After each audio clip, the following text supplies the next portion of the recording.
ये लड़का एक पूरी तरह से धातु के बने पिंजरे में जागता है। उसके शरीर पर कोई कपड़े नहीं है और उसे पता भी नहीं है कि वो कहाँ है। जब वो अपने आसपास देखता है तो उसे ऐसे ही कई और पिंजरे दिखाई देते हैं जिनमें कुछ और बेचारे लोग बंद हैं जिन्हें जल्द ही गुलाम बना लिया जाएगा। लेकिन जिन को इस पूरे नज़ारे से जरा भी फर्क नहीं पड़ता, क्योंकि जब एक डाकू लड़की उन्हें खाना देने आती है तो वो बस आराम से खड़ा होता है और पिंजरे को ऐसे तोड़ देता है जैसे वो कुछ भी ना हो। जब वो लड़की देखती है कि उसने धातु को कितनी आसानी से तोड़ दिया तो वह डर और हैरानी से भर जाती है। उसे लगता है कि जिन उसे मार डालेगा, लेकिन उसे मारने के बजाय हमारा हीरो उसे ठीक करता है और उसे पता चलता है कि वो लड़की डाकुओं की मदद सिर्फ इसलिए कर रही थी क्योंकि उन्होंने उसके छोटे भाई को पकड़ लिया था और उसे जबरदस्ती अपने लिए काम करने पर मजबूर किया था। इसलिए जिन फैसला करता है कि वो उन सभी कमीनों से यहीं और अभी निपट लेगा। वो दरवाजे को कुचल देता है और उसे पहले डाकू के साथ ही दूर हवा में उछाल देता है और उसे इस बात की जरा भी परवाह नहीं होती कि वो पूरी तरह से नंगा है। जिन एक एक करके उन सभी को ढेर कर देता है और अपने पीछे सिर्फ बुरी तरह से पिटे हुए डाकुओं के ढेर छोड़ जाता है। हैरान परेशान डाकुओं के पास बचने का कोई मौका ही नहीं होता। जिन उनके मुकाबले बहुत ज्यादा तेज और ताकतवर है। आखिरकार वो उनके सरगना तक पहुंच जाता है और वो कमीना जिसे इस दुनिया में बहुत ताकतवर माना जाता है जिनसे लड़ने की कोशिश भी नहीं करता। यह देखकर कि हमारा हीरो बाकी डाकुओं से कैसे निपट रहा है, वह जिनसे रुकने की भीख मांगता है और पूछता है कि उसे क्या चाहिए। पैसा और गुलाम कोई समस्या नहीं है, लेकिन हमारा हीरो बस बाकी बचे डाकुओं को भी निपटा देता है और उस सरगना के और करीब आ जाता है। वह डाकू सरगना समझ ही नहीं पाता कि आखिर हो क्या रहा है। वह अपनी स्पिरिट पावर्स का इस्तेमाल क्यों नहीं कर पा रहा है और यह नंगा आदमी इतना ज्यादा ताकतवर कैसे है।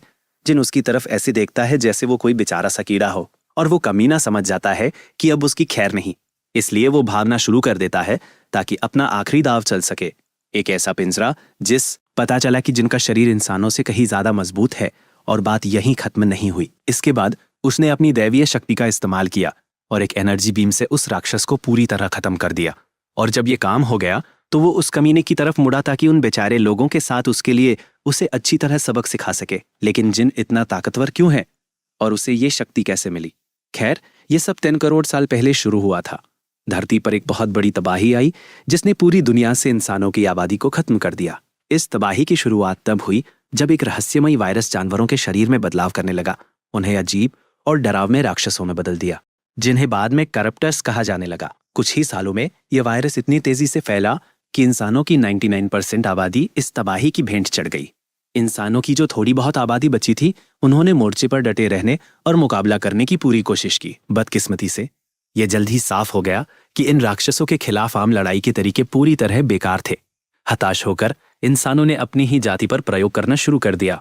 इन सभी प्रयोगों में से जिनशू ही एकमात्र ऐसा सफल टेस्ट सब्जेक्ट था जिसके शरीर में असल बदलाव दिखे।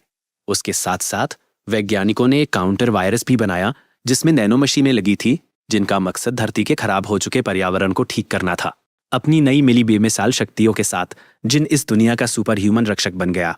वह हमेशा इंसानों की बची खुची आबादी को बचाने की कोशिश करता रहता था, लेकिन आखिर में उसकी सारी कोशिशें बेकार गई। वे बहुत देर कर चुके थे और आखिरकार इंसानों की जो आखिरी आबादी बची थी वो भी खत्म हो गई। जब बचाने के लिए कोई नहीं बचा तो जिनके होने का मकसद ही खत्म होता दिखा, क्योंकि जिस काम के लिए उसे बनाया गया था उसी में वो नाकाम रहा था, या कम से कम उसके वैज्ञानिक दोस्त कागुरा को तो यही लगता था। लेकिन जिनकी सोच बिल्कुल अलग थी, उसके लिए अभी भी आगे बढ़ते रहने की एक वजह बाकी थी।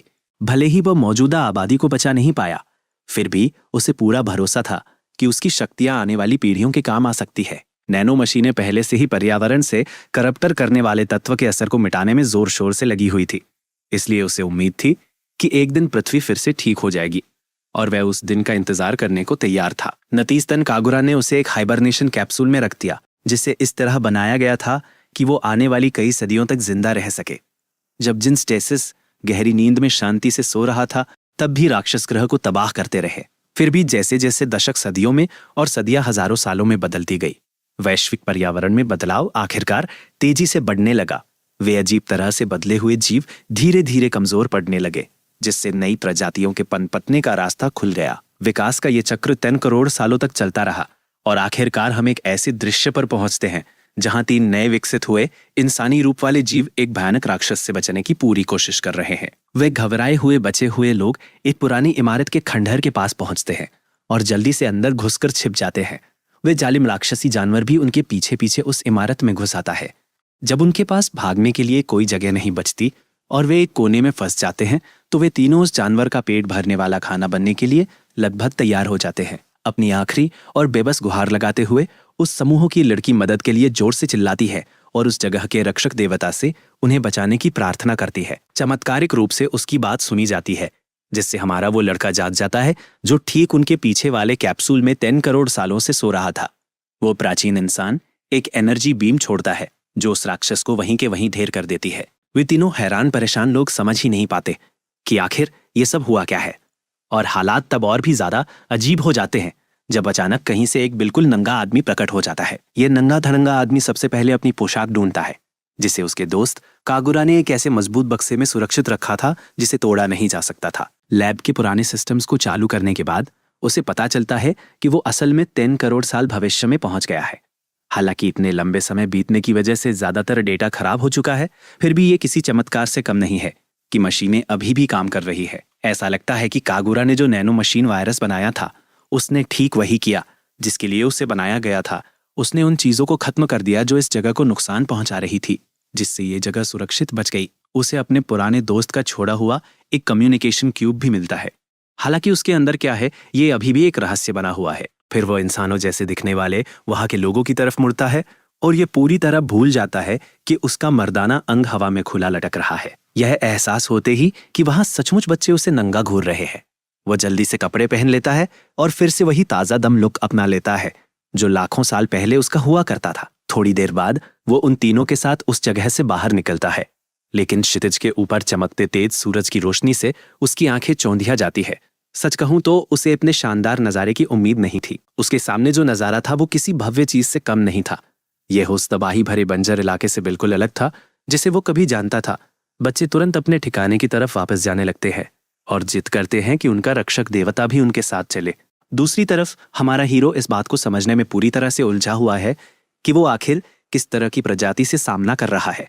आखिर तकनीकी तौर पर तो अब तक इंसानियत को जीवाश्म ईंधन फॉसिल फ्यूल बन जाना चाहिए था। जानवरों जैसे खास लक्षण वाले ये इंसान नुमा जीव जरूर लाखों सालों के विकास और नैनो मशीनों के लगातार दखल का ही नतीजा होंगे। और तो और ये लोग ठीक वही भाषा बोल रहे हैं जो लाखों साल पहले इंसान बोला करते थे, जिससे ये साफ संकेत मिलता है कि वे भी ठीक उसी रास्ते से अलग हुए थे। वो अपना परिचय जिनशादू के तौर पर देता है और उनसे गुजारिश करता है कि वे उसे सिर्फ उसके पहले नाम से ही पुकारे।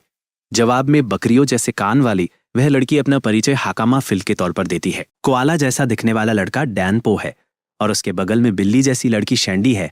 हाकामा बाकी की बातें बात के लिए टाल देती है, यह समझाते हुए कि उसका गांव बस पास ही है। वो अपने नए रक्षक देवता को घर ले जाने के लिए बहुत बेताब है ताकि वो अभी हमला करने वालों से गांव की रक्षा कर सके। दुख की बात है कि जब तक वे वहां पहुंचते हैं गांव पर पहले ही हमला हो चुका होता है। कई घर तो पूरी तरह से आग की लपटों में घिरे होते हैं। इस भयानक मंजर को देखकर शैंडी पूरी तरह से आपा खो देती है और घबराहट में अपनी मां को ढूंढने के लिए आगे की ओर दौड़ पड़ती है। जब वे नुकसान का जायजा ले रहे होते हैं तो जन एक पल रुककर अपनी इस गंभीर स्थिति के बारे में सोचता है। वह तुरंत ये बात भांप लेता है कि इस शहर की किलेबंदी कितनी कमजोर है। शहर की बाहरी दीवारें और घर दोनों ही साधारण लकड़ी से बने हुए हैं। सिर्फ इसी एक बात से ये साफ जाहिर हो जाता है कि ये नई सभ्यता जिनके यादों वाले इंसानी युग के मुकाबले तकनीकी रूप से बहुत ज्यादा पिछड़ी हुई है। गांव के और अंदर जाने पर जिनकी नजर एक ऐसी औरत पर पड़ती है जो एक अजीबोगरीब राक्षस से लड़ रही है, सिर्फ एक नजर देखने पर ही यह साफ हो जाता है कि वो बड़ी मुश्किल से ही खुद को बचा पा रही है। जिनको ये समझने में ज्यादा देर नहीं लगती कि जिस जीव का वो सामना कर रही है वो बिल्कुल वैसा ही दिखता है जैसे लाखों साल पहले के करप्टर्स भ्रष्ट जीव हुआ करते थे। इसके अलावा यहाँ मौजूद जीवित करप्टर्स ही एकमात्र अजीब चीज नहीं है। ऐसा लगता है कि छोटी हाकामा को किसी तरह का जादू आता है जिसकी वजह से उसके शरीर से रोशनी निकलने लगती है। आखिरकार उसके दखल की कोई जरूरत नहीं पड़ती। जिन तेजी से आगे बढ़ता है और एक ही जोरदार लात मारकर उस राक्षस को बुरी तरह से पस्त कर देता है। तेजी से आगे बढ़ते हुए वो घायल बुजुर्ग औरत को अपनी बाहों में उठा लेता है। ऐसा करके वह छोटी हाकामा को उस राक्षस पर आखिरी वार करने का एक साफ मौका दे देता है। अपनी जादुई शक्ति का इस्तेमाल करते हुए उसने आग का एक छोटा सा गोला छोड़ा जो बहुत जोरदार था और जिसने उस राक्षस को हमेशा के लिए ढेर कर दिया। मरे हुए जीव को देखकर जिनने अपने अंदाजे की पुष्टि की। वातावरण में मौजूद नैनो मशीनों ने सचमुच इन राक्षसों से उनकी मशहूर ठीक होने की शक्तियां छीन ली थी, लेकिन उसे यह समझ नहीं आ रहा था कि एक आम लड़की उन्हीं नैनो मशीनों का इस्तेमाल कैसे कर पाई। उसका पढ़ा लिखा अंदाजा ये था कि ये लोग सीधे वातावरण से नैनो मशीन के कण खींचते हैं और उन्हें हमले वाले जादू में बदल देते हैं, ठीक वैसे ही जैसे वो खुद करता है। इसमें सबसे बड़ी पेंच ये थी कि इतिहास में सिर्फ शुद्ध इंसान ही इस तकनीक को नियंत्रित करने में सक्षम थे। उसने सीधे उस महिला से अपनी जिज्ञासा जाहिर की जिसे उसने अभी अभी बचाया था, ये सोचते हुए कि क्या इस युग में हर किसी के पास ऐसा जादू है। उसे पूरी तरह समझ नहीं आया कि वो किस बारे में बात कर रहा, लेकिन उसने साफ किया कि असल में बहुत कम लोग ही इस क्षमता का इस्तेमाल कर सकते हैं। उनकी संस्कृति में ये माना जाता है कि जिन लोगों को दैवीय शक्तियां मिली होती हैं, सिर्फ उन्हीं को इस जादू का इस्तेमाल करने का सौभाग्य मिलता है।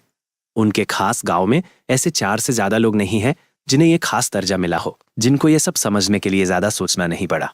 दैवीय शक्तियां नैनो मशीनों को नियंत्रित करने के उनके पुराने फैंसी तरीके का ही दूसरा नाम था।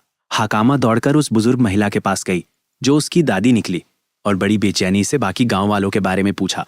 उसे पता चला कि वे पहले ही गांव खाली करके जा चुके थे। इस बात से उन तीनों को बहुत राहत मिली। हालांकि दादी इस बात को लेकर बहुत परेशान थी कि बाकी सबके साथ गांव खाली करने के बजाय ये बच्चे वापस इस खतरनाक गांव में क्यों लौट आए। आखिरकार जिस जानवर से वे अभी लड़े थे वह उस विशाल बड़े राक्षस के मुकाबले तो बस एक छोटा सा बच्चा लार्व ही था, जो इस समय पूरे इलाके में आतंक मचा रहा था। अचानक तनाव के बीच से एक समझदारी भरी आवाज आई जिसने उस बुजुर्ग महिला को भरोसा दिलाया कि चिंता करने की कोई जरूरत नहीं है। उस विशाल हमलावर के बारे में जिसका जिक्र उसने किया था, यह नया आया व्यक्ति पूरे आत्मविश्वास के साथ दावा करता है कि वे अकेले ही उसे मार गिरा सकता है। दादी माँ इन जाने पहचाने चेहरों को वापस युद्ध क्षेत्र में देखकर हैरान रह जाती है और तुरंत उस आदमी से बाकी गांव वालों के बारे में पूछती है। नीले बालों वाला योद्धा इस बात की पुष्टि करता है कि बाकी आम नागरिक सुरक्षित रूप से शरण स्थल तक पहुंच गए हैं। जैसा कि पता चलता है, इस नीले बालों वाले लड़के के साथ आया वो बुजुर्ग आदमी असल में हकामा का पिता है। दोनों का मिलन बहुत ही भावुक होता है। जाहिर है वो जानना चाहता है कि वो भागकर कहाँ चली गई थी। लड़की ईमानदारी से मान लेती है कि वो सीधे उस बंद दरवाजे की तरफ गई थी, जिसे सुनकर दादी माँ को जबरदस्त झटका लगता है। वो बुजुर्ग महिला इस बात पर बहुत गुस्सा होती है कि हाकामा उस ईश्वर विहीन इलाके में भटकते हुए चली गई थी। स्थानीय किंवदंतियों के अनुसार उस दरवाजे के पार का इलाका पूरी तरह से गांव के रक्षक देवता का है, लेकिन छोटी हाकामा को राक्षसों के हमले से बहुत ज्यादा खतरा महसूस हुआ था। वो बताती है कि वह तो बस उस देवता से मदद मांगने गई थी, और जैसा कि वह गर्व से बताती है, उनकी किंवदंतियों वाला वह साक्षात देवता ठीक उसके बगल में ही खड़ा है। यह बात समझ में आती है कि दादी माँ को इस पर बिल्कुल भी यकीन नहीं होता।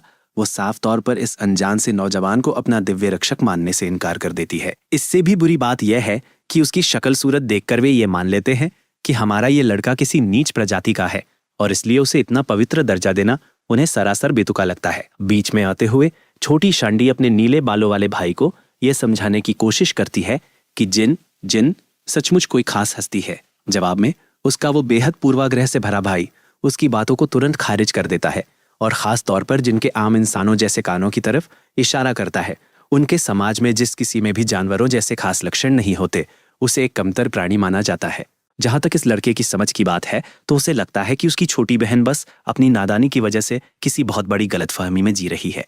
फिर भी वह छोटी लड़की अपनी बात पर अड़ी रहती है और गर्व से बताती है कि इस आदमी ने उनका पीछा कर रहे हमलावर को आसानी से हरा दिया। इससे जरा भी प्रभावित न होते हुए उसका भाई घमंड से अपने पैरों से धूल झाड़ता है और दावा करता है कि वे भी किसी हमलावर को उतनी ही आसानी से हरा सकता है।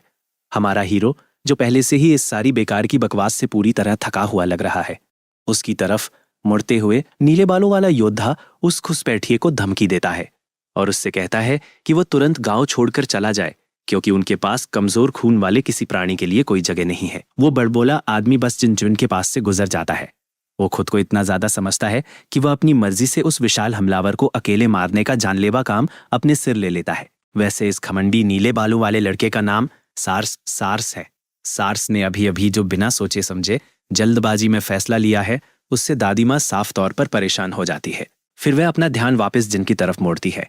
भले ही उन्हें अब भी इस बात से कोई फर्क नहीं पड़ता कि वो असल में कौन है, लेकिन वो मानती है कि उनकी जान बचाने के लिए उन्हें दिल से शुक्रिया न कहना बहुत ही बदतमीजी होगी। शुक्रिया अदा करने के बाद वो एक आखिरी मदद मांगती है कि वो बच्चों को सुरक्षित ठिकाने तक पहुंचाने में मदद करे, जबकि वो ये पक्का करने जाती है कि सार्स अपने कोरे घमंड की वजह से अपनी जान न गवा बैठे। कोई हैरानी की बात नहीं, हमारा हीरो साफ साफ मना कर देता है। उन्होंने सीधे तौर पर उसके स्वाभिमान को चुनौती दी थी और वो यकीनन वहां चुपचाप खड़ा रहकर उन्हें अपने स्वाभिमान को कुचलने नहीं देगा। वो तय करता है कि वो उन्हें ये पक्का एहसास दिलाएगा कि वो कोई बेकार का तमाशबीन नहीं है और वो निश्चित रूप से कोई कमजोर प्रजाति नहीं है। कहानी सही तरीके से पास की झील की ओर मुड़ती है जहां इस समय वो भयानक विशाल राक्षस छिपा हुआ है। सार्स आखिरकार उस जगह पर पहुंच जाता है और वह लड़का लड़ाई की मुद्रा में आने से पहले जरा भी नहीं हिचकिचाता। अपने भाले और शरीर में ज्यूस जैसी कड़कती बिजली भरकर वह उस जानवर की ओर बिजली की तेजी से दौड़ लगाता है। जवाबी हमला करने की कोशिश में वह दुष्ट प्राणी सचमुच अपने ही बच्चों को हथियार बनाकर फेंकता है। किस्मत से ये बिना देखभाल वाले चिपचिपे लार्वा सार्स के बिजली वाले भाले के लिए आसान निशाना होते हैं। रास्ता साफ होते ही सार्स इस मौके का फायदा उठाता है। जमीन से ऊंचा उछलकर उस कमीने के चेहरे पर सीधे एक जोरदार वार करता है। वो राक्षस भयानक दर्द में जोर से चीखता है। जाहिर है हम सब जानते हैं कि ये इतना आसान नहीं हो सकता था और हम सही थे। सार्स की पूरी निराशा के लिए राक्षस का गहरा खुला घाव तुरंत ठीक होने लगता है।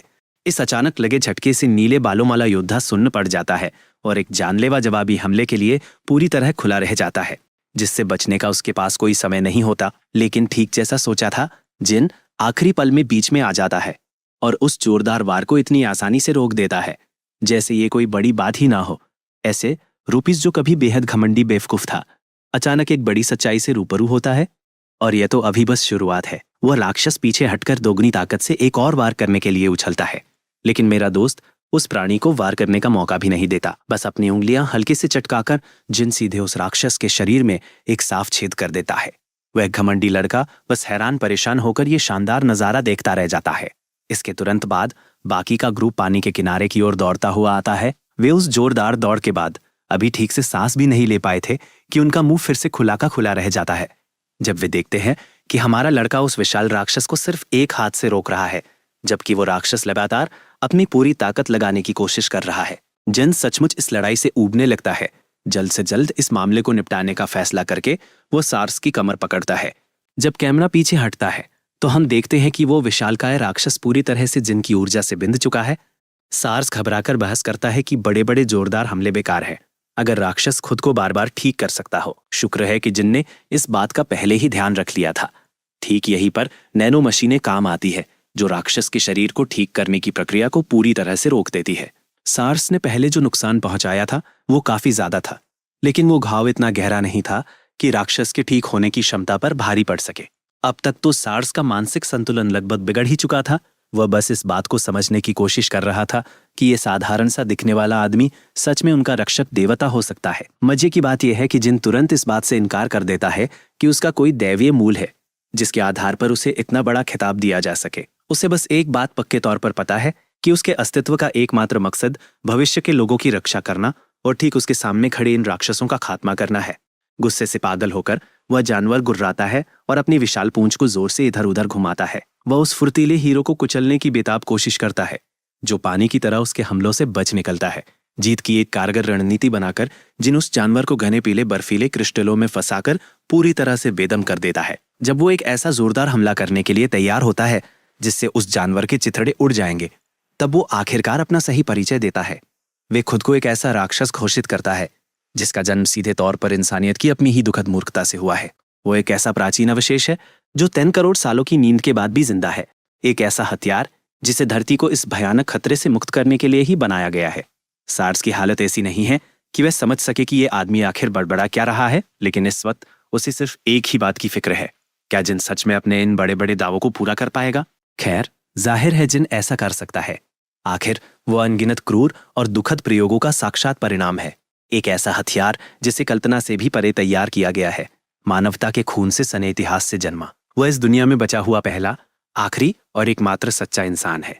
अपना परिचय पूरी तरह से देने के बाद जिन एक ऐसा जबरदस्त ऊर्जा हमला करता है जो इतना तेज और चमकदार होता है कि वो उस राक्षस को पल भर में जलाकर राख कर देता है। वह बीम इतनी अकल्पनीय रूप से शक्तिशाली होती है कि वह सीधे पृथ्वी के वायुमंडल को चीरती हुई अंतरिक्ष के खालीपन में समा जाती है, जिससे इस कमीने के दोबारा उगने की कोई गुंजाइश ही नहीं बचती।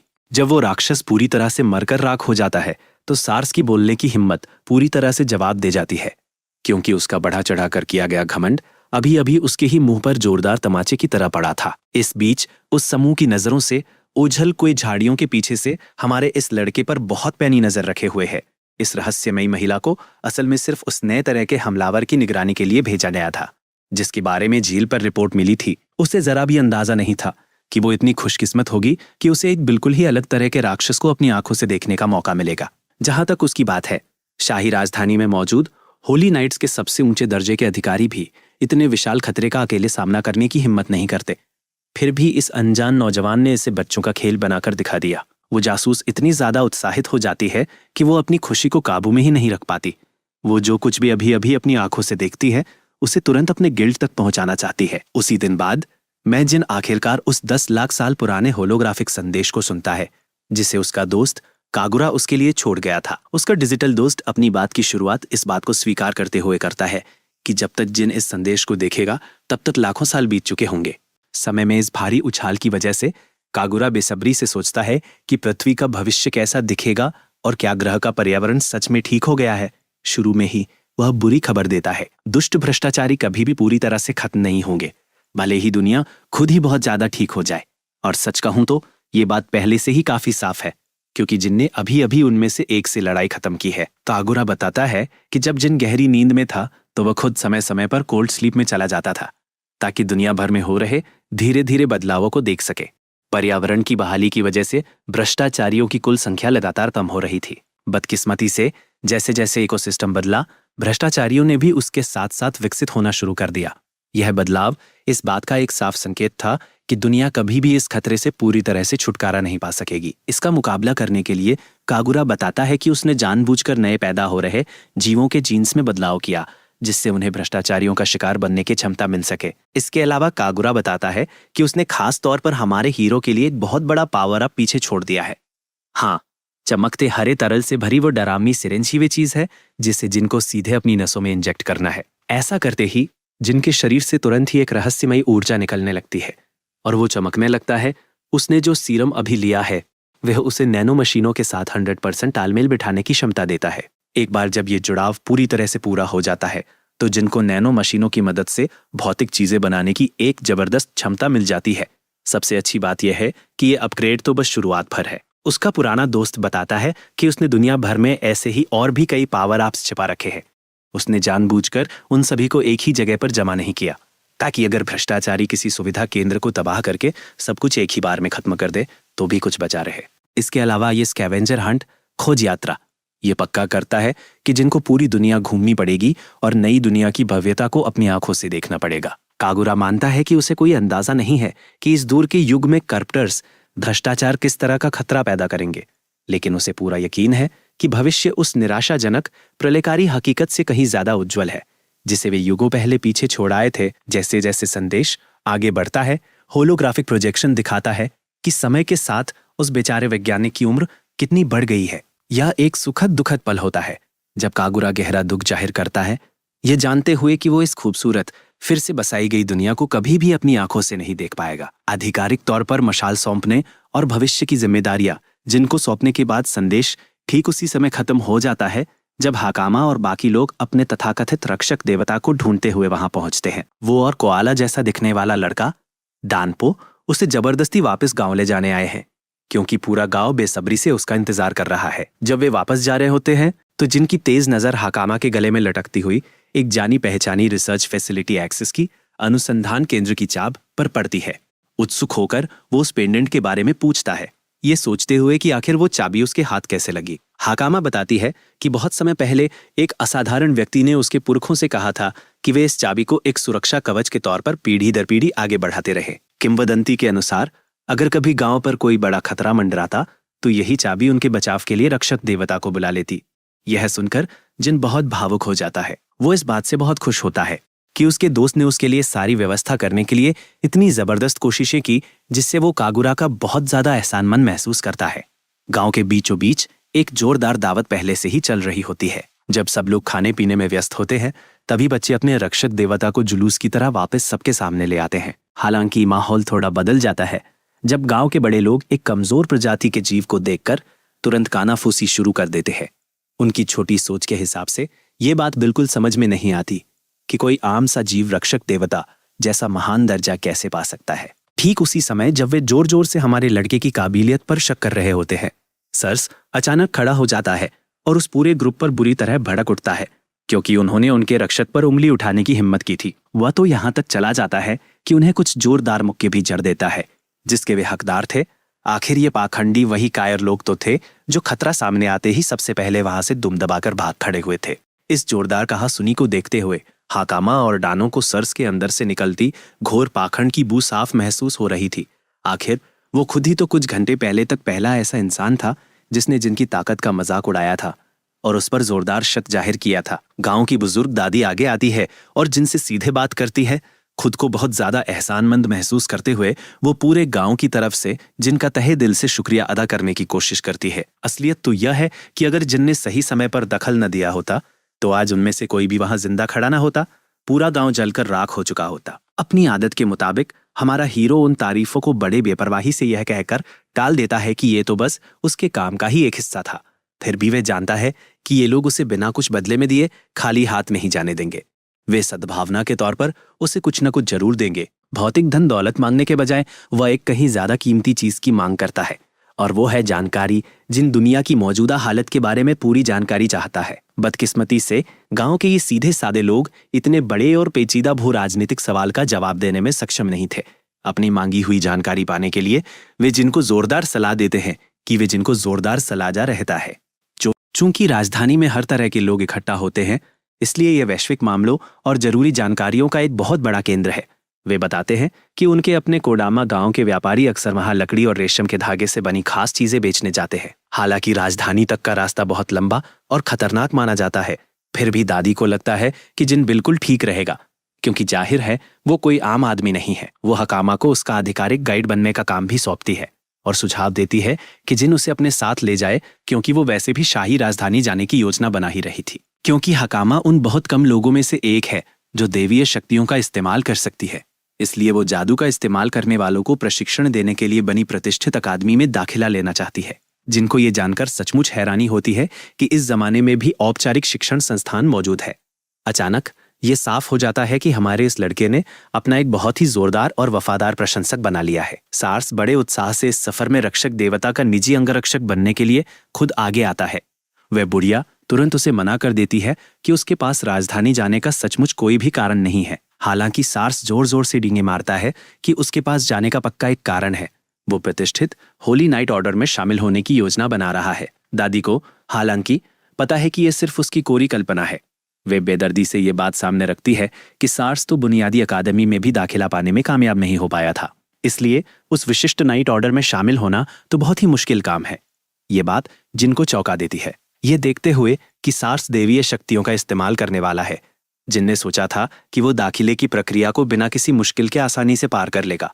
हाकामा उसे इस पेंच के बारे में बताती है। वहां एक अनिवार्य लिखित परीक्षा होती है जिसे खास तौर पर बेवकूफों को बाहर निकालने के लिए बनाया गया है, और सार्स दुख की बात है कि अपनी ही घोर बेवकूफी का शिकार हो गया था। मजाक मस्ती को एक तरफ रखते हुए जिनको होली नाइट्स नाम के इस खास तबके के बारे में जानने की उत्सुकता बढ़ती जा रही है।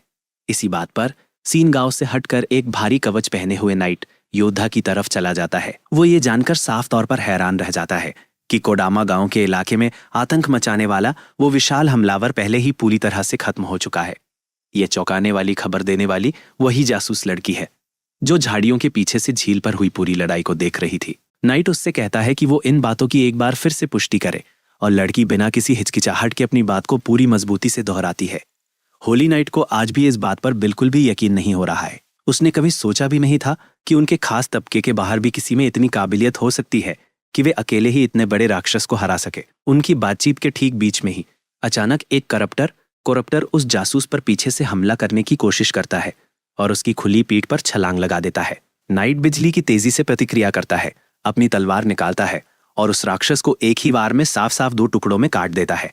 राज्य की सुरक्षा में वापस लौटने के बजाय नाइट एक साहसी फैसला लेता है। अब उसकी उत्सुकता इतनी बढ़ गई है कि वो खुद उस रहस्यमयी आदमी को ढूंढकर उससे मिलना चाहता है जिसने इतनी आसानी से इतने विशाल जानवर को मार गिराया था, जिन्हें खूबसूरत सुबह में जाता है। उसे अब भी यकीन करना मुश्किल हो रहा है कि वो इस तरह के नजारे का मजा ले सकता है। उसके मन का एक हिस्सा इस बात का अफसोस करता है कि उसकी प्यारी दोस्त कागुरा उसके साथ इस नजारे को नहीं देख पा रही है। गांव के बच्चों में से एक बच्चा उसके कपड़े लेकर आता है और उस रक्षक देवता से उन्हें पहनने का आग्रह करता है।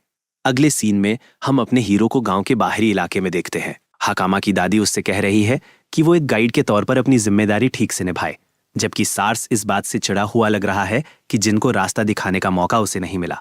जीन उस लड़के में खास दिलचस्पी लेता है और सार्स के चलने के अंदाज की तारीफ भी करता है।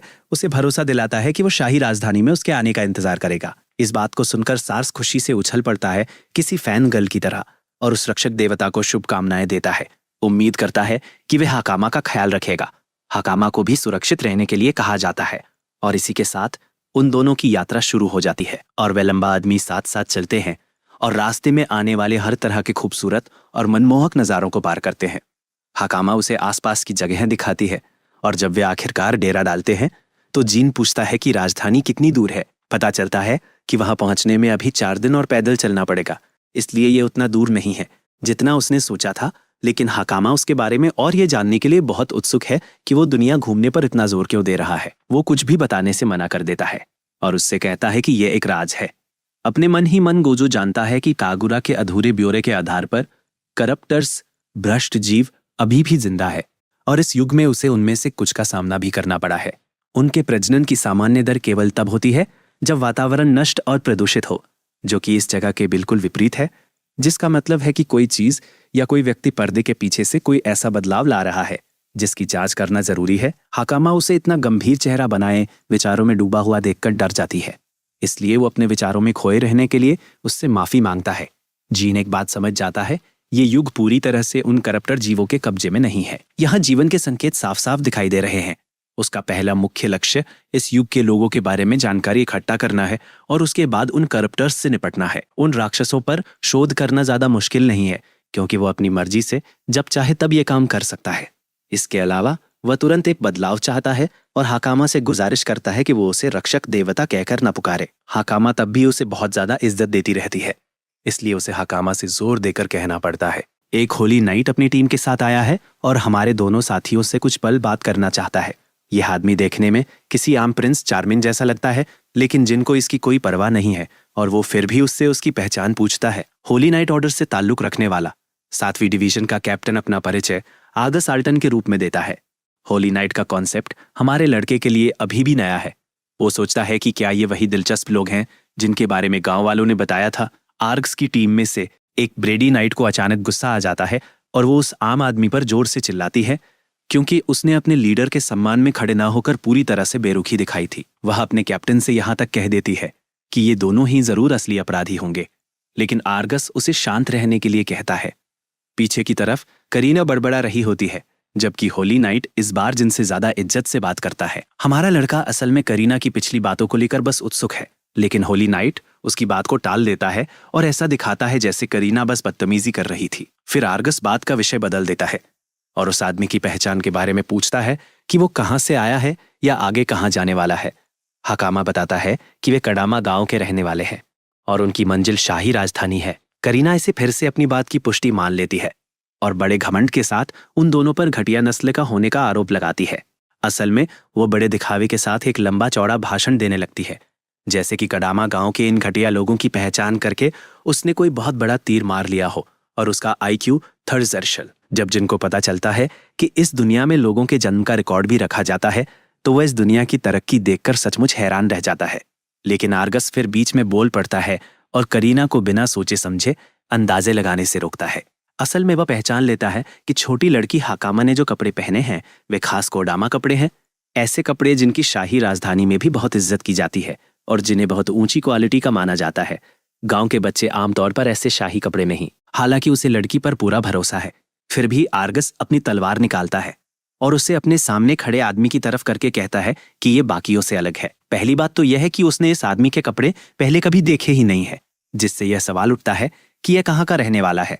होली नाइट बताता है कि कडामा गांव और राजधानी के बीच की सड़क पर बहुत सारे डाकू लोगों को परेशान कर रहे हैं। हो सकता है कि यह आदमी भी उन्हीं डाकुओं में से एक हो जो बच्चों की तस्करी करने की कोशिश कर रहा है और हाकामा भी मासूम बनने का नाटक करते हुए इस काम में उसका साथ दे रही हो।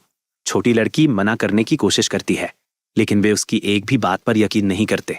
बिना कुछ सोचे समझे हाकामा हमला करने के लिए अपनी शक्ति जुटाती है, लेकिन तभी कई जादुई तलवारें उसे चारों तरफ से घेर कर फंसा लेती है। अपनी दैवीय शक्ति की वजह से उसे होली नाइट से तारीफ मिलती है। वहीं हमारा हीरो होली नाइट की शक्ति देखकर काफी प्रभावित होता है आर्ग्स की क्षमताएं बहुत जबरदस्त है। जिन ये बात तुरंत भांप लेता है और अब जब वो पूरी तरह से अधिकार वाली स्थिति में है तो होली नाइट उस आदमी से पूछता है कि वो कहाँ से आया है। यह जानकारी ही तय करेगी कि हमारे हीरो को जिंदा छोड़ा जाए या नहीं। लेकिन ये सुनते ही जिन उसे ऐसी नजर से घूरता है जैसे वो उसे जान से मार देगा। तनाव बहुत ज्यादा बढ़ जाता है, लेकिन आखिरकार हमारा हीरो अपने गुस्से को काबू में करता है और बस इतना ही कह पाता है कि वो कड़ामा गांव से आया है। करीना उछलकर खड़ी हो जाती है और उसके मुंह पर ही उसे झूठा कहती है, लेकिन आर्गस उसकी बात पर सचमुच यकीन कर लेता है।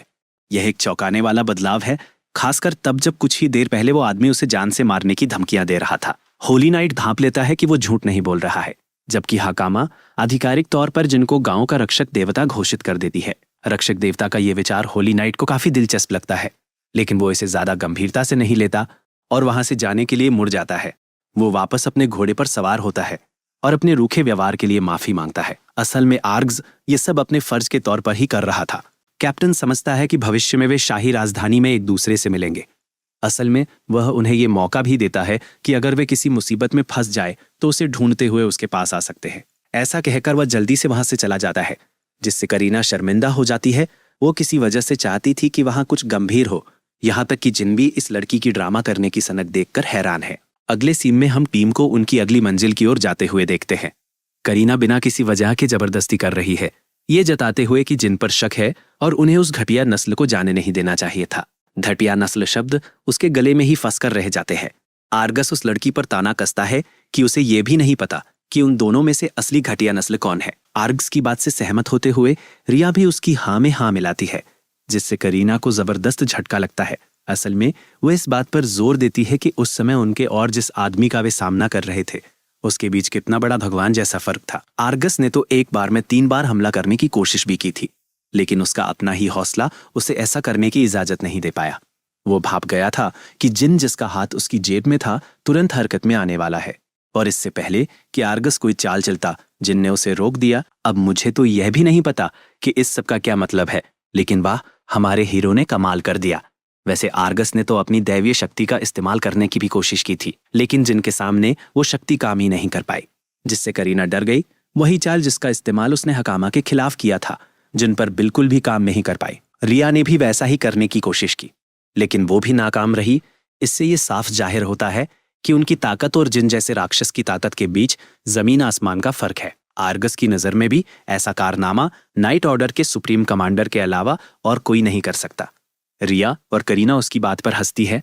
उस बेवकूफ लड़की को जरा भी अंदाजा नहीं था कि उस समय वे जिनके सामने कितने ज्यादा कमजोर पड़ गए थे। प्रिंस चार्मिंग इस बात पर जोर देते हैं कि वे अभी अभी एक मॉन्स्टर से मिले हैं, एक ऐसी अनोखी चीज जो बाकियों से अलग है, और अगर करीना से कोई गलती हो गई है तो कोई बात नहीं, क्योंकि वह उनकी यूनिट में नहीं है। जहां तक उस व्यक्ति की बात है जिसने कड़ामा गांव पे हमला करने वाले को मारा था, आर्गस को शक है कि वो वही आदमी है। करीना को लगता है कि हालात खतरनाक है, लेकिन उसका कैप्टन समझदार है और उसका मानना है कि किसी ऐसे व्यक्ति पर हमला करना खतरनाक है जिसके बारे में कोई जानकारी ही ना हो।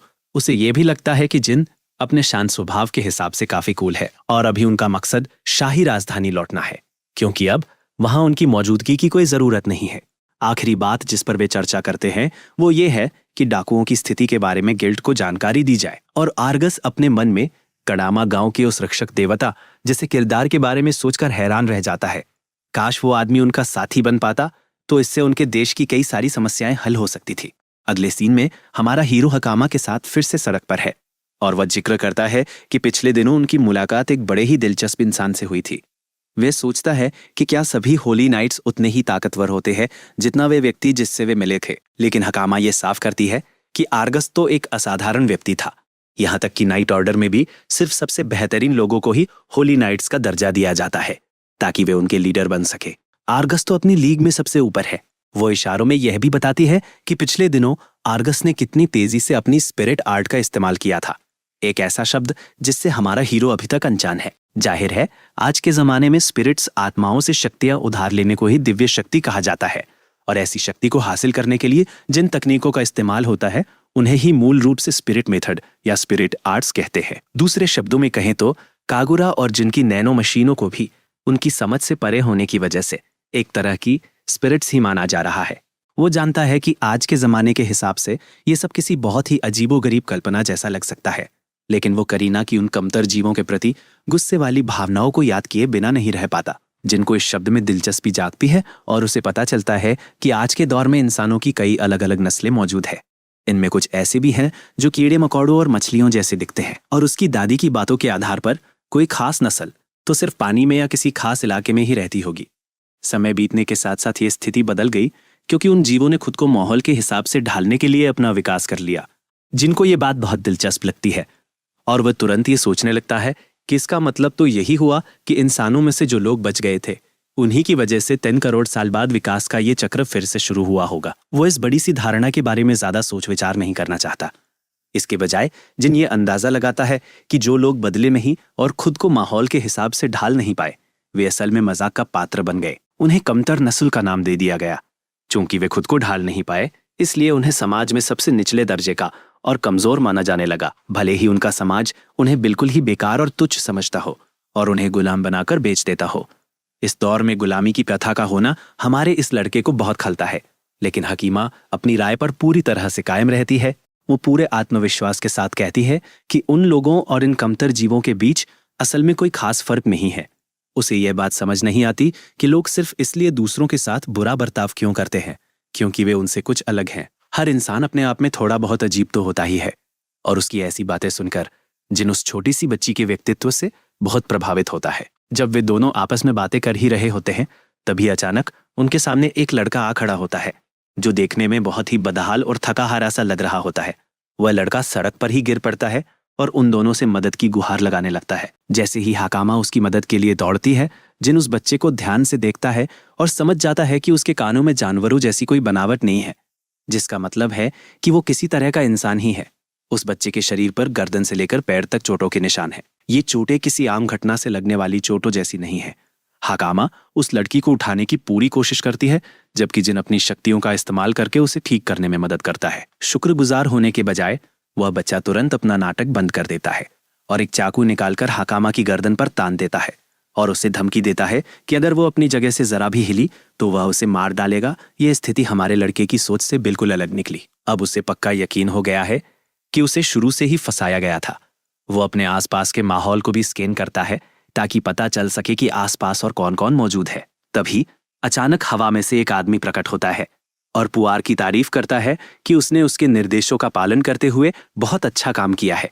इस क्षमता को स्टेल्थ कैमोफ्लेज कहते हैं। ये नैनो मशीनों की मदद से काम करती है। ये मशीनें आसपास के दृश्यों को सोख लेती है और उनका इस्तेमाल करके एक अदृश्यता का कवच, क्लोज ऑफ इनविजिबिलिटी बना लेती है। इसकी एकमात्र कमजोरी यह है कि हिलने डुलने पर यह अदृश्यता खत्म हो जाती है, लेकिन इन लोगों ने इसका इस्तेमाल बहुत ही बढ़िया तरीके से किया था। कैप्टन जिनको धमकाता है उसे एक घटिया नस्ल का जीव कहता है। वह जिनसे वही सवाल फिर पूछता है कि वो कहाँ से आया है, लेकिन हमारा लड़का एकदम शांत और गंभीर बना रहता है, इसलिए वो कोई जवाब नहीं देता। हाकामा चिंता में चिल्ला के उसे पुकारती है, जबकि कैप्टन उसे धमकी देता है कि अगर वो जरा भी हिला तो वो उस लड़की को मार डालेगा। हाकामा फिर से अपनी मर्जी से काम करती है और अपनी क्षमता का इस्तेमाल करने लगती है, लेकिन हमारा लड़का जोर से दहाड़कर उसे तुरंत रुकने का आदेश देता है। वह नहीं चाहता कि हाकामा लोगों के खिलाफ ऐसी शक्ति का इस्तेमाल करे, क्योंकि उसका मानना है कि ये खतरनाक है। वो छोटी लड़की समझ नहीं पाती कि अब क्या करे। इधर कैप्टन बैंडिड अपनी जिंदगी का सबसे अच्छा समय बिता रहा है, यह जानकर कि उस लड़की के पास भी दैवीय शक्ति है। वे जिनसे पूछते हैं कि क्या वो भी ऐसी शक्ति का इस्तेमाल कर सकता है, लेकिन ब्रो का मूड थोड़ा करने का है, इसलिए वो एक रहस्य की तरह पेश आता है जिसे सुलझाना बाकी है। गुस्सा होकर वह हट्टा कट्टा आदमी उसे लात मारकर गिरा देता है और उस कमजोर नस्ल को उसकी औकात याद दिलाता है। कैप्टन को अपने मातहत का यह काम पसंद नहीं आता कि वह उनके माल को नुकसान पहुंचाने की कोशिश कर रहा है। वैसे भी उन्हें इस बात की ज्यादा उम्मीद नहीं है कि यह माल अच्छे दाम पर बिकेगा। वे तो यह सोचना भी नहीं चाहते कि जिनके पास कोई देवी शक्ति हो सकती है, क्योंकि वो ज्यादा से ज्यादा एक कमजोर प्राणी जैसा ही दिखता है। वहीं दूसरी ओर हाकामा को यह एहसास होने लगता है कि ये वही डाकू और गुलामों के सौदागर है जिनके बारे में आर्गस ने उन्हें चेतावनी दी थी। डाकुओं का सरदार सबसे पहले उस लड़की से निपटने के लिए अपना एक जादू चलाता है, जबकि हाकामा अपनी जान को लेकर डरी हुई है कि अगर यही हाल रहा तो उन्हें पकड़कर गुलामों की तरह बेच दिया जाएगा। अगले सीन में मजेदार बात यह है कि जिन उसे उसकी गहरी नींद से जगाता है, ब्रो ने कोई शर्ट नहीं पहनी है, क्योंकि उन बेवकूफों ने सचमुच उसका सारा स्टाइलिश सामान चुरा लिया था, बस उसकी अंडरवियर छोड़ दी थी। हाकामा ठीक ठाक लग रही है, लेकिन वो सचमुच ये जानने को उत्सुक है कि वे आखिर हैं कहाँ। ये किसी तरह की बंदी गृह जैसी जगह लगती है। जहां दूसरे गुलामों को रखा गया है। जिन बताता है कि ये डाकुओं का अड्डा है और उन लोगों की तरफ इशारा भी करता है जिन्हें उनसे पहले पकड़ा गया था। ये सभी लोग बहुत बुरी हालत में लग रहे हैं। इनमें से ज्यादातर लोग कमजोर नस्ल के हैं। यह एक बहुत ही गंभीर और उदास करने वाला दृश्य है। लेकिन मजेदार बात यह है कि हकामा को इस बात की ज्यादा जिज्ञासा है कि यह आदमी इस तरह बिना कपड़ों के क्यों घूम रहा है। जिन बताता है कि अजीब दिखने की वजह से उन्होंने उससे सब कुछ छीन लिया था। लेकिन हकामा इस बात से हैरान है कि यह आदमी बिना कपड़ों के भी कितना आत्मविश्वास से भरा हुआ है। जाहिर है जिनको इसी तरह बिना कपड़ों के रहना सबसे ज्यादा आरामदायक लगता है। लेकिन इसके अलावा उसे सबसे ज्यादा हैरानी इस बात की है कि उसने उस समय वहीं पर पलटकर मुकाबला क्यों नहीं किया। अपनी भगवान जैसी ताकत से वो उन्हें एक ही झटके में खत्म कर सकता था। इससे पहले कि वे जवाब दे पाता, पुआर को नाश्ता देने के लिए कमरे के अंदर भेजा जाता है। उन्हें जागा हुआ पाकर वह उन्हें खाना देती है। हकामा बहुत गुस्सा है, लेकिन पुआर को इस बात से कोई फर्क नहीं पड़ता कि वे उससे नफरत करते हैं या नहीं, क्योंकि उसे कभी माफी मिलने की कोई उम्मीद ही नहीं थी। वो सीधी सादी लड़की चिढ़ जाती है। लेकिन जिन नीले बालों वाली लड़की को असल में दयालु कहकर चौंका देता है, ये बात उस नकली पीड़ित के लिए एक झटके जैसी होती है। लेकिन असल में जिन बताता है कि बुरे लोगों को इस बात से कोई फर्क ही नहीं पड़ता कि कोई उनसे नफरत करता है या नहीं, या वे माफी के लायक है भी या नहीं। ये बात कि पुआर इन सब चीजों के बारे में सोचती है, ये साबित करने के लिए काफी है कि वो एक दयालु इंसान है। खैर, अंडरवियर पहने वो आदमी अब योग करना छोड़कर अपने असली काम पर लग जाता है।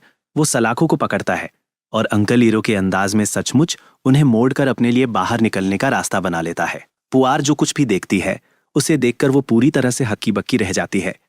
असल में जिन इतने समय से उससे अकेले में बात करने का ही इंतजार कर रहा था। नीले बालों वाली लड़की हैरान है कि ऐसा क्यों, लेकिन जिन पहले ही भाप चुका है कि उसे ब्लैकमेल करके काम करवाया जा रहा है, क्योंकि कोई ऐसा इंसान जिसकी उसे परवाह है वो यहीं कहीं जेल में बंद है। पुआर ये देखकर दहशत में आ जाती है कि इस आदमी का अंदाजा इतना सटीक कैसे हो सकता है। वो उसके जख्मों को भी ठीक कर देता है और जोर देकर कहता है कि उसे धोखा सिर्फ इसलिए मिला क्योंकि वो जानता था कि लड़की के जख्म असल में सच्चे थे। अपराधी लोग अपने ही साथियों को पीट पीट कर मरने की हालत तक नहीं पहुंचाते। इसी बात से उसे तुरंत पता चल गया था कि पुआर को ब्लैकमेल किया जा रहा है और जबरदस्ती काम करवाया जा रहा है। जिनकी बातों से उसे बहुत ज्यादा पछतावा होता है और आखिरकार उसे ये बताने का मौका मिलता है कि उसके छोटे भाई को इन घटिया कमीनों ने पकड़ लिया है। वे उसे लगातार धमकी देते हैं कि अगर उसने विरोध किया तो वे लड़के को देश के बाहर बेच देंगे और उसे उससे दोबारा कभी मिलने नहीं देंगे। पुआर फूट फूट कर रो पड़ती है और बताती है कि उसके माता पिता को भी इन कमीनों ने मार डाला था, इसलिए अब उसका भाई ही उसके पास बचा है। उसकी कहानी का ये पहलू सुनकर उस आदमी का गुस्सा 7वें आसमान पर पहुंच जाता है। जिन गुस्से से आग बबूला हो जाती है और हाकामा को आखिरकार समझ आ जाता है कि उसने खुद को इस तरह क्यों पकड़वाया था।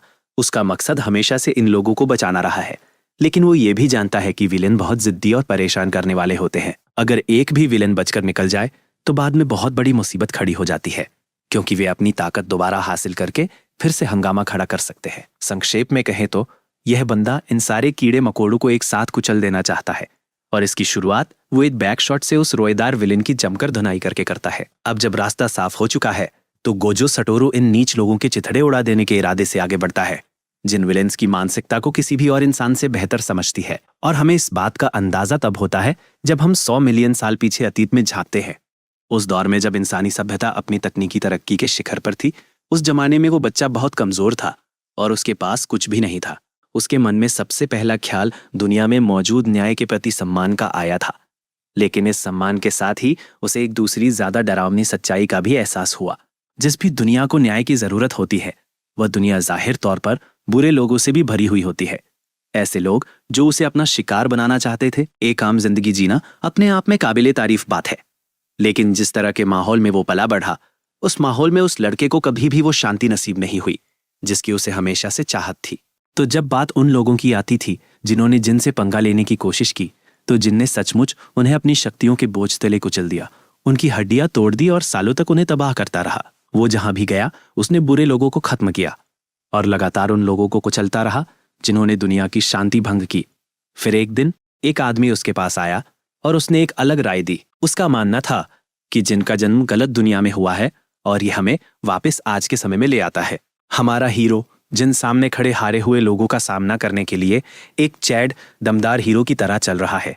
उसने पहले ही लाशों के ढेर लगा दिए हैं। अब वो बस अपनी किल काउंट, मारे गए लोगों की संख्या बढ़ाना चाहता है। किसी भी सवाल का जवाब देने से इनकार करते हुए वह सामने खड़े गुंडों पर उन्हीं के एक आदमी को फेंक देता है। जैसे ही उनमें से कोई उस आदमी को पकड़ता है, हमारा हीरो बिजली की तेजी से एक किक मारता है। उसका दोस्त ये देखकर दहशत में आ जाता है, क्योंकि जिन ने उस आदमी को इतनी जोर से मारा है कि वो दीवार में एक बड़ा सा गड्ढा बना देता है, वो किसी ऐसे खूंखार राक्षस से कम नहीं लग रहा जो ये जानता ही नहीं कि उसे कब रुकना है। डर के मारे वो आदमी भागने की कोशिश करता है, लेकिन इसका कोई फायदा नहीं होता। उसकी दर्दनाक चीखें ही नीचे के तल पर कैद लोगों तक पहुंच पाती है। पू को एहसास हो जाता है कि ये जीन है कौन। हाकामा बड़े आराम से बताता है कि ये आदमी तो साक्षात भगवान है और उन्हें चिंता करने की कोई जरूरत नहीं है, क्योंकि वो अकेले ही सब कुछ संभाल लेगा। अभी उन्हें बस उसके निर्देशों का पालन करते हुए बाहर की ओर बढ़ना है। लेकिन पू के लिए ये यकीन करना भी डरावना है कि वे अब सुरक्षित होने वाले हैं। डाकुओं के सरदार को हराना कोई आसान काम नहीं है। भले ही जिनके पास शक्तिशाली देवीय जादू की प्रतिभा हो, केवल शारीरिक ताकत की लड़ाई में ये कल्पना करना भी मुश्किल है कि कोई उस आदमी को कैसे हरा पाएगा। लेकिन जब पुआर ऐसे बेकार के ख्यालों में डूबा है, हमारा हीरो उस आदमी को घुटनों पर कांपने पर मजबूर कर चुका है। बॉस जिनसे रुकने की भीख मांगता है, उसे ढेर सारा पैसा देने की पेशकश करता है, और तो और गुलाम भी देने को तैयार हो जाता है। वैसे पुआर का भाई इसी कमरे में बंद है, जिनको गुलामों की पेशकश का जिक्र भी सुनकर घिन आ जाती है। वो बॉस के सामने ही एक और आदमी को मार डालता है, जबकि डाकुओं का सरदार हैरान होकर पूछता है कि आखिर चल क्या रहा है। इस आदमी के दिव्य एप्स, मेरा मतलब है शक्तियों के आगे उसकी स्पिरिट आर्ट्स भी काम करती नहीं दिखती। लेकिन इससे भी बड़ी पहेली यह है कि जिनको इतनी सारी शक्तियां मिली कैसे। मजे की बात यह है कि हमारा हीरो इस मस्खरे को कच्चा पक्का विलेन कहता है, क्योंकि असली विलेन में कम से कम इतनी हिम्मत तो होती है कि जब उन्हें पता चल जाए कि वे हारने वाले हैं तो वे यहां से भाग निकले। लेकिन ये डाकुओं का सरदार और उसके गुर्गे सबके सब बड़े घमंडी है, जो दूसरों को नीचा दिखाते हैं और इस गलत फहमी में जीते हैं कि शायद वे जीत जाएंगे। लेकिन जिस पल उन्हें हार का डर सताने लगता है, वे गिड़गिड़ाने लगते हैं। सच कहूं तो शब्दों से दी गई ये मार, वर्बल बीट डाउन, काफी सुकून देने वाली है। और हमारे हीरो की सलाह मानते हुए डाकुओं का सरदार वहां से भागने के लिए अपने कदम बढ़ाता है। वो सीधे लिफ्ट की तरफ दौड़ता है और उसका लीवर खींच देता है, जिसे उन्होंने एक राक्षस के तौर पर पिंजरे में कैद कर रखा था। जिन ये देखकर हैरान रह जाता है कि उनके काबू में एक भ्रष्ट जीव है। यह एक बेहद ताकतवर जानवर है, जिसे किसी रईस आदमी के लिए हासिल किया गया था। मुझे जिस बात पर सबसे ज्यादा हैरानी हो रही है वह यह है कि यह बैंगनी रंग का अर्नोल्ड श्वार्ज़नेगर अपने पिंजरे से इतनी देर तक बाहर क्यों नहीं निकल पाया। डाकुओं का सरदार जिनको चुनौती देने के लिए खुशी खुशी तैयार हो जाता है और कसम खाता है कि वह सब कुछ तहस नहस करके रख देगा। तभी वो जीव अपनी युद्ध गर्जना करता है। पहला हमला उस भ्रष्ट राक्षस की तरफ से होता है, जो जिनको जमीन पर पटकने के लिए जोरदार वार करता है। जिन उस हमले को रोक लेता है और ऐसा करते हुए हमें उस विशालकाय जीव की एक झलक देखने को मिलती है। डाकुओं का सरदार जिन के कूल्यों की ताकत देखकर अवाक रह जाता है। मेरा मतलब है उसकी मांसपेशियों की ताकत देखकर। इसी बीच जिन बताता है कि वो सचमुच एक सुपर ह्यूमन शरीर के साथ पैदा हुआ था, जिसमें मांसपेशियों के रेशे, मसल फाइबर्स एक आम इंसान की तुलना में कई गुना ज्यादा थे। अब जब हमला करने की उसकी बारी आती है तो यह आदमी उस जीव को एक जोरदार लात मारकर पीछे धकेल देता है और कसम खाता है कि वह अपनी और भी ज्यादा ताकत दिखाएगा। वो भाई गोकू की तरह एक कामेहामेहा वेव छोड़ता है और एक ही झटके में उस राक्षस के टुकड़े टुकड़े कर देता है। इतनी सारी बकवास के बाद डाकुओं का सरदार फिर से वहीं पहुंच जाता है जहां से उसने शुरू किया था, यानी अपने घुटनों पर। जिन उसे घूरता रहता है, यह सोचते हुए कि ये बेचारा कमीना अब आगे क्या करेगा। अब जब उसके पास कोई और चारा नहीं बचता तो वो भाई किसी तरह बच निकलने की कोशिश करता है और अपनी जान बख्श देने की भीख मांगता है। लेकिन मेरा शानदार सफेद बालों वाला राजा उसके चेहरे पर एक जोरदार मुक्का जड़ देता है और उस पर जरा भी रहम नहीं दिखाता। मामला निपट जाने के बाद वो अपना ऑरा फार्मिंग ड्रिप वापस पहन लेता है और इंतजार करवाने के लिए बच्चों से पहले ही माफी मांग लेता है। सबसे पहले वो भाई उन डाकुओं के अपराधों का सीधा सबूत इकट्ठा करने के लिए उनके दस्तावेजों की जांच करना चाहता है। वह एक दराज खोलता है और उसे कुछ दिलचस्प नोट्स मिलते हैं। उन पर बस एक नजर डालते ही आपको शायद ऐसा लगेगा कि इस बंदे की तो लॉटरी लग गई है, लेकिन नहीं। हमारे इस हीरो को जरा भी अंदाजा नहीं है कि वो इस समय आखिर पढ़ क्या रहा है। वो भाषा उसके लिए बिल्कुल नहीं है, इसलिए वो मदद के लिए हतामा का इस्तेमाल करने के बारे में सोच भी नहीं पाता। इसके बावजूद जिन ये समझ ही नहीं पा रहा था कि आखिर ये डाकू करप्टेड चीजों का इस्तेमाल क्यों कर रहे थे। अपने शक को पक्का करने के लिए वो उस राक्षस के फटे पुराने टुकड़ों की जांच करता है, जिसे उसने अभी अभी हराया था। ऐसा करके वह कमरे में तैर रही आसपास की नानो मशीनों के कैमरों तक पहुंच बना लेता है। जिन कम से कम पिछले हफ्ते के रिकॉर्ड देखना चाहता था और तभी उसे अपनी पसंद का एक फुटेज मिल जाता है। जाहिर है एक रईस उस राक्षस के साथ उनके पास आया और उस जीव के साथ अपने इरादों के बारे में ज्यादा कुछ बताने से मना कर दिया। इसके बजाय उसने उन्हें एक छोटी सी जानकारी दी। इस चालाक खलनायक ने जल्द ही देश के पतन का संकेत दिया। जिन ने बाद के लिए इस जानकारी को नोट कर लिया। जब सीन उन बच्चों पर जाता है जो कैद से बच निकले थे, तो पुआर अपने छोटे भाई से फिर मिल जाती है। दोनों एक दूसरे को गले लगाते हैं, ये महसूस करते हुए कि उनमें से किसी को भी बुरी तरह चोट नहीं लगी है। वह मुड़ती है और जिनको भगवान कहकर संबोधित करती है, उसके सभी प्रयासों के लिए उसे धन्यवाद देती है, जबकि ब्रो उस नाम को स्वीकार करने से मना कर देता है। इसके अलावा वह उन लाल वर्दी वाले लोगों के बारे में जानने को उत्सुक है जो इस समय डाकुओं को पकड़ रहे हैं। जाहिर है वे गिल्ड के कर्मचारी है। असल में शानदार बालों और दाढ़ी वाला जो व्यक्ति उनके पास खड़ा है, वही आदमी जिनकी ओर आकर्षित होता है कि क्या उसका इस घटना से कोई लेना देना है। हमारा लड़का अपनी भूमिका की पुष्टि करता है और पाड्रा से आग्रह करता है कि वो गिल्ड मास्टर के तौर पर अपना औपचारिक परिचय दे और उसके प्रयासों के लिए उसे धन्यवाद दे। वो उस लड़के को एक नजर देखता है और हैरान रह जाता है कि कोई व्यक्ति बिना एक भी चोट खाए इतनी बड़ी संख्या में लोगों को कैसे हरा सकता है। एक कमजोर प्रजाति जैसा दिखने के बावजूद पाड्रा समझ जाता है कि ये लड़का कोई मजाक नहीं है। गिल्ड मास्टर बताता है कि इस घटना से भारी नुकसान हुआ है और डाकुओं को खत्म करने के अनुरोध अब तक के सबसे ऊंचे स्तर पर है। इससे जिन उत्सुक हो जाता है, क्योंकि उसे लगता है कि कोई भी लॉर्ड डाकुओं को पकड़ने को प्राथमिकता देने की पूरी कोशिश करेगा। गिल्ड मास्टर हंसता है और तर्क देता है कि लॉर्ड के पास भी उस स्तर का अधिकार नहीं है। अपराधों से निपटना गिल्ड के सदस्यों का कर्तव्य माना जाता है। वे लोग जिन्होंने राजा के प्रति अपनी वफादारी की शपथ ली है। भले ही उस इलाके का शासक लॉर्ड चैपी कोई अपराध कर दे, तो भी उन्हें राजा को इसकी रिपोर्ट करनी होगी, भले ही ऐसा होना नामुमकिन सा लगे। पाड्रा को अपने इस अंदाजे पर पूरा भरोसा है। वहीं जिन इस हालात की तुलना 10 करोड़ साल पहले के समय से कर रहा है, उसे एहसास होता है कि यहाँ का लॉर्ड असल में एक मेयर महापौर जैसा है और गिल्ड पुलिस की तरह काम कर रहा है। फिर भी लॉर्ड चैपेन ऐसा कोई इंसान नहीं है जिस पर आसानी से भरोसा किया जा सके।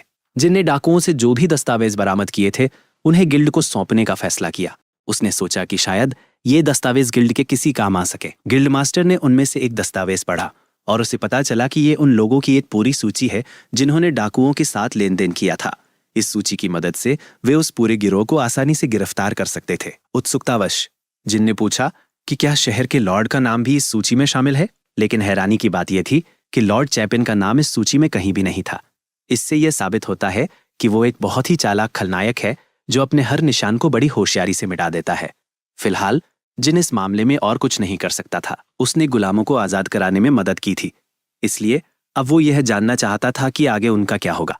गिल्ड मास्टर ने उन्हें भरोसा दिलाया कि अगर किसी गुलाम के लापता होने की रिपोर्ट दर्ज करवाई गई है तो गिल्ड उन्हें सुरक्षित उनके घर पहुंचाने की पूरी जिम्मेदारी लेगा। लेकिन जिन लोगों के बारे में ऐसी कोई रिपोर्ट दर्ज नहीं थी, बदकिस्मती से उनके पास जाने के लिए अब कोई जगह नहीं बची थी। ये पूरी व्यवस्था ही बहुत घटिया थी, क्योंकि इसमें पुआर और नीनो जैसे बच्चों के लिए कोई जगह नहीं थी जिन्होंने अपने माता पिता को खो दिया था। इसलिए जिनने उन बच्चों को रखने के लिए किसी आश्रय स्थल शेल्टर की मांग की। ये जानकर सभी को जबरदस्त झटका लगा कि इस जमाने में इससे शहर के अंदर तो कोई आश्रय स्थल था ही नहीं। ऐसे में पाड्रा उन बच्चों के लिए बस कोई काम धंधा ही ढूंढ सकता था। भले ही उस इलाके का शासक लॉर्ड चैपी कोई अपराध कर दे, तो भी उन्हें राजा को इसकी रिपोर्ट करनी होगी, भले ही ऐसा होना नामुमकिन सा लगे। पाड्रा को अपने इस अंदाजे पर पूरा भरोसा है। वहीं जिन इस हालात की तुलना 10 करोड़ साल पहले के समय से कर रहा है, उसे एहसास होता है कि यहाँ का लॉर्ड असल में एक मेयर महापौर जैसा है और गिल्ड पुलिस की तरह काम कर रहा है। फिर भी लॉर्ड चैपेन ऐसा कोई इंसान नहीं है जिस पर आसानी से भरोसा किया जा सके। जिनने डाकुओं से जो भी दस्तावेज बरामद किए थे, उन्हें गिल्ड को सौंपने का फैसला किया। उसने सोचा कि शायद ये दस्तावेज गिल्ड के किसी काम आ सके। गिल्ड मास्टर ने उनमें से एक दस्तावेज पढ़ा और उसे पता चला कि ये उन लोगों की एक पूरी सूची है जिन्होंने डाकुओं के साथ लेन देन किया था। इस सूची की मदद से वे उस पूरे गिरोह को आसानी से गिरफ्तार कर सकते थे। उत्सुकतावश जिन ने पूछा कि क्या शहर के लॉर्ड का नाम भी इस सूची में शामिल है, लेकिन हैरानी की बात यह थी कि लॉर्ड चैपेन का नाम इस सूची में कहीं भी नहीं था। इससे यह साबित होता है कि वो एक बहुत ही चालाक खलनायक है जो अपने हर निशान को बड़ी होशियारी से मिटा देता है। फिलहाल जिन इस मामले में और कुछ नहीं कर सकता था। उसने गुलामों को आजाद कराने में मदद की थी, इसलिए अब वो यह जानना चाहता था कि आगे उनका क्या होगा।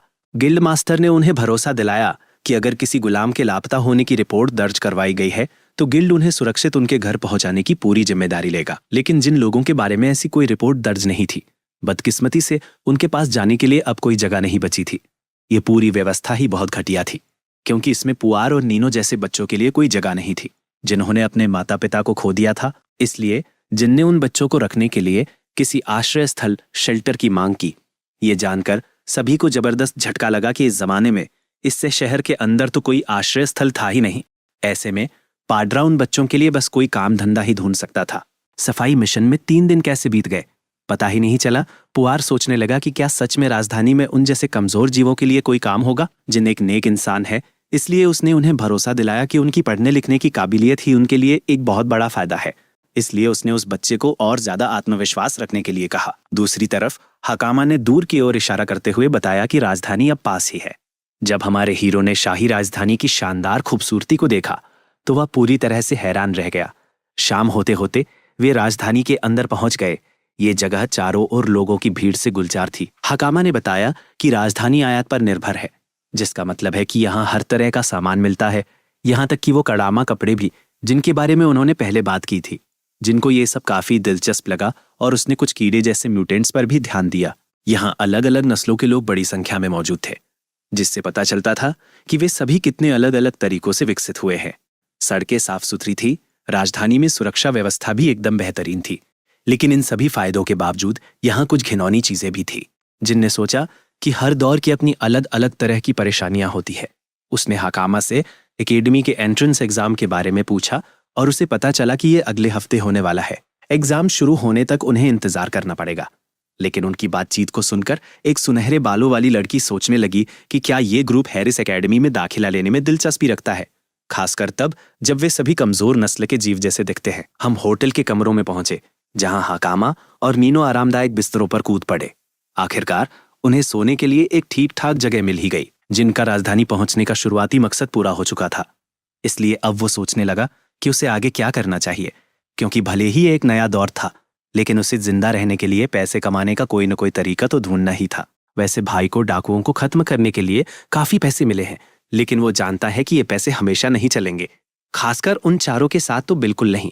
फिर इन बच्चों के लिए काम ढूंढने के लिए आर्गस से मिलना जरूरी है।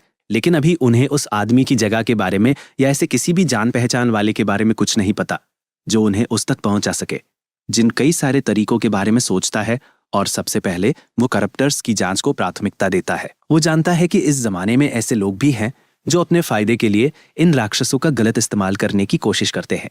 करप्टर्स स्वभाव से ही बहुत खतरनाक जीव होते हैं, इसलिए उन्हें यूं ही अकेला नहीं छोड़ा जा सकता। इस बार वो जिंदा लोगों को पूरी तरह से खत्म होने से बचाने के लिए पूरी तरह से तैयार है। खैर, वह यूं ही हकीमा से पूछता है कि जब इस देश के लोगों को किसी चीज पर रिसर्च करनी होती है तो वे क्या करते हैं। पता चला कि वे उस विषय पर किताबें पढ़ते हैं या किसी जानकार व्यक्ति से सलाह लेते हैं।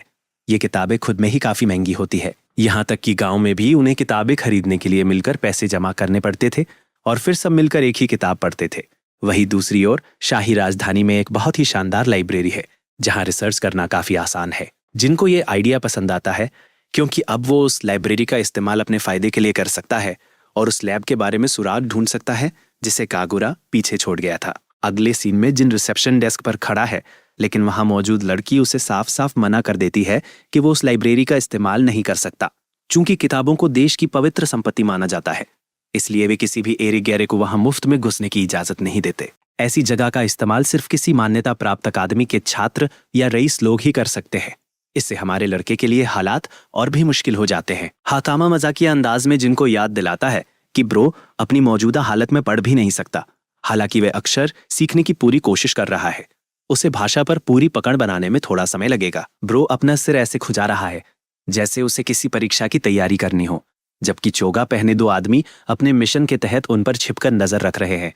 वे जिनसे सिर्फ बातचीत एक जोरदार घूंसे से शुरू होती है। हमारा लड़का फौरन ही अपनी फुर्ती से उसका घूंसा पकड़ लेता है और फिर उस आदमी के शानदार तौर तरीकों का मजाक उड़ाता है। शहर की सुरक्षा का तो तब पता चलता है जब लोग इस तरह हमला कर रहे हों, लेकिन वो आदमी फिर भी घमंडी बना रहता है। जिन उसका घूंसा हवा में ही रोक देता है और एक जबरदस्त जादुई हमले का रुख मोड़ देता है। वह लड़ाका जिनकी तेज सूझबूझ की तारीफ करता है, जबकि पुआर ये समझ ही नहीं पाता कि ये लोग आम लोगों के बीच खुलेआम जादुई शक्तियों का इस्तेमाल कैसे कर रहे। हमारा लड़का जानना चाहता है कि इन बेकार लोगों का क्या मसला है और उसे जल्द ही एहसास हो जाता है कि किसी ने उसके सिर पर इनाम रखा है। हालांकि ये बात उसके ही फायदे में साबित होती है। भले ही ये गुंडे जिनके ग्रुप को धमकी देते हैं कि अगर वे किसी मुसीबत में नहीं पड़ना चाहते तो राजधानी से निकल जाए, लेकिन जिन अपनी जगह से टस से मस नहीं होता वो उस आदमी को दोबारा हमला करने की चुनौती देता है, लेकिन उसका घूंसा फिर से पकड़ लिया जाता है और उसे जमीन पर जोर से पटक दिया जाता है। उनमें से एक को उसकी औकात दिखाने के बाद वह दूसरे की तरफ मुड़ता है जो ठीक उसी पर एक जादुई हमला कर रहा होता है। जिन हमले से बचने के बजाय सीधे उसका सामना करता है, जिससे हमलावर को लगता है कि उसने जिन को काफी नुकसान पहुंचाया है, लेकिन धुएं के बीच से एक हाथ निकलता है मानो उसका कोई वजन ही न हो। एक गंभीर लहजा अपनाते हुए जिन उन लोगों का मजाक उड़ाता है कि वे उसे चुनौती देने के बावजूद कितने कमजोर हैं, यानी अगर उनमें कोशिश करने की हिम्मत भी बची हो तो। सच में ये लड़का इस कहानी का गोजो साटोरू है। इस बीच जिनका शिकार बना वो आदमी हैरान है कि आखिर एक निचली श्रेणी की प्रजाति में इतनी ताकत कैसे हो सकती है। अचानक नाइट्स ऑर्डर का एक आदेश लड़ाई को रोक देता है। ये करीना है जो इस बात से चिड़ी हुई है कि इस फालतू की परेशानी के लिए उसे अपनी छुट्टी खराब करनी पड़ी। उस लड़की को जिन पर हमला करने वालों से कोई लेना देना नहीं है, वह तो बस हकीमा और हमारे हीरो जिन दोनों को आखिरी बार जेल में डाल देना चाहती है। ये बात जिनके ही फायदे में जाती है और इस घटना से एक ऐसा तमाशा खड़ा हो जाता है जिस पर आर्गस से जुड़े किसी व्यक्ति का ध्यान चला जाता है, भले ही करीना उस समय जिनके मुंह पर चिल्ला ही क्यों न रही हो। सड़क पर हो रही इस लड़ाई को रोकने के बाद करीना की नजर जिन पर पड़ती है और वह तुरंत जोश में आ जाती है।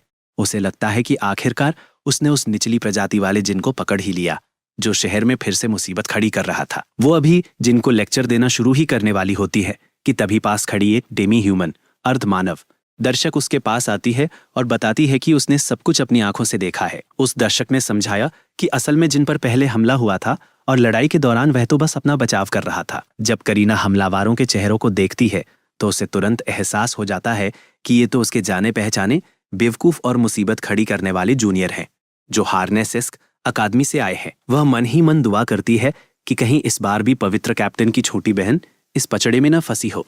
जिन करीना से पूछता है कि क्या वो अभी गश्त पर है और इस बारे में उससे सवाल करता है।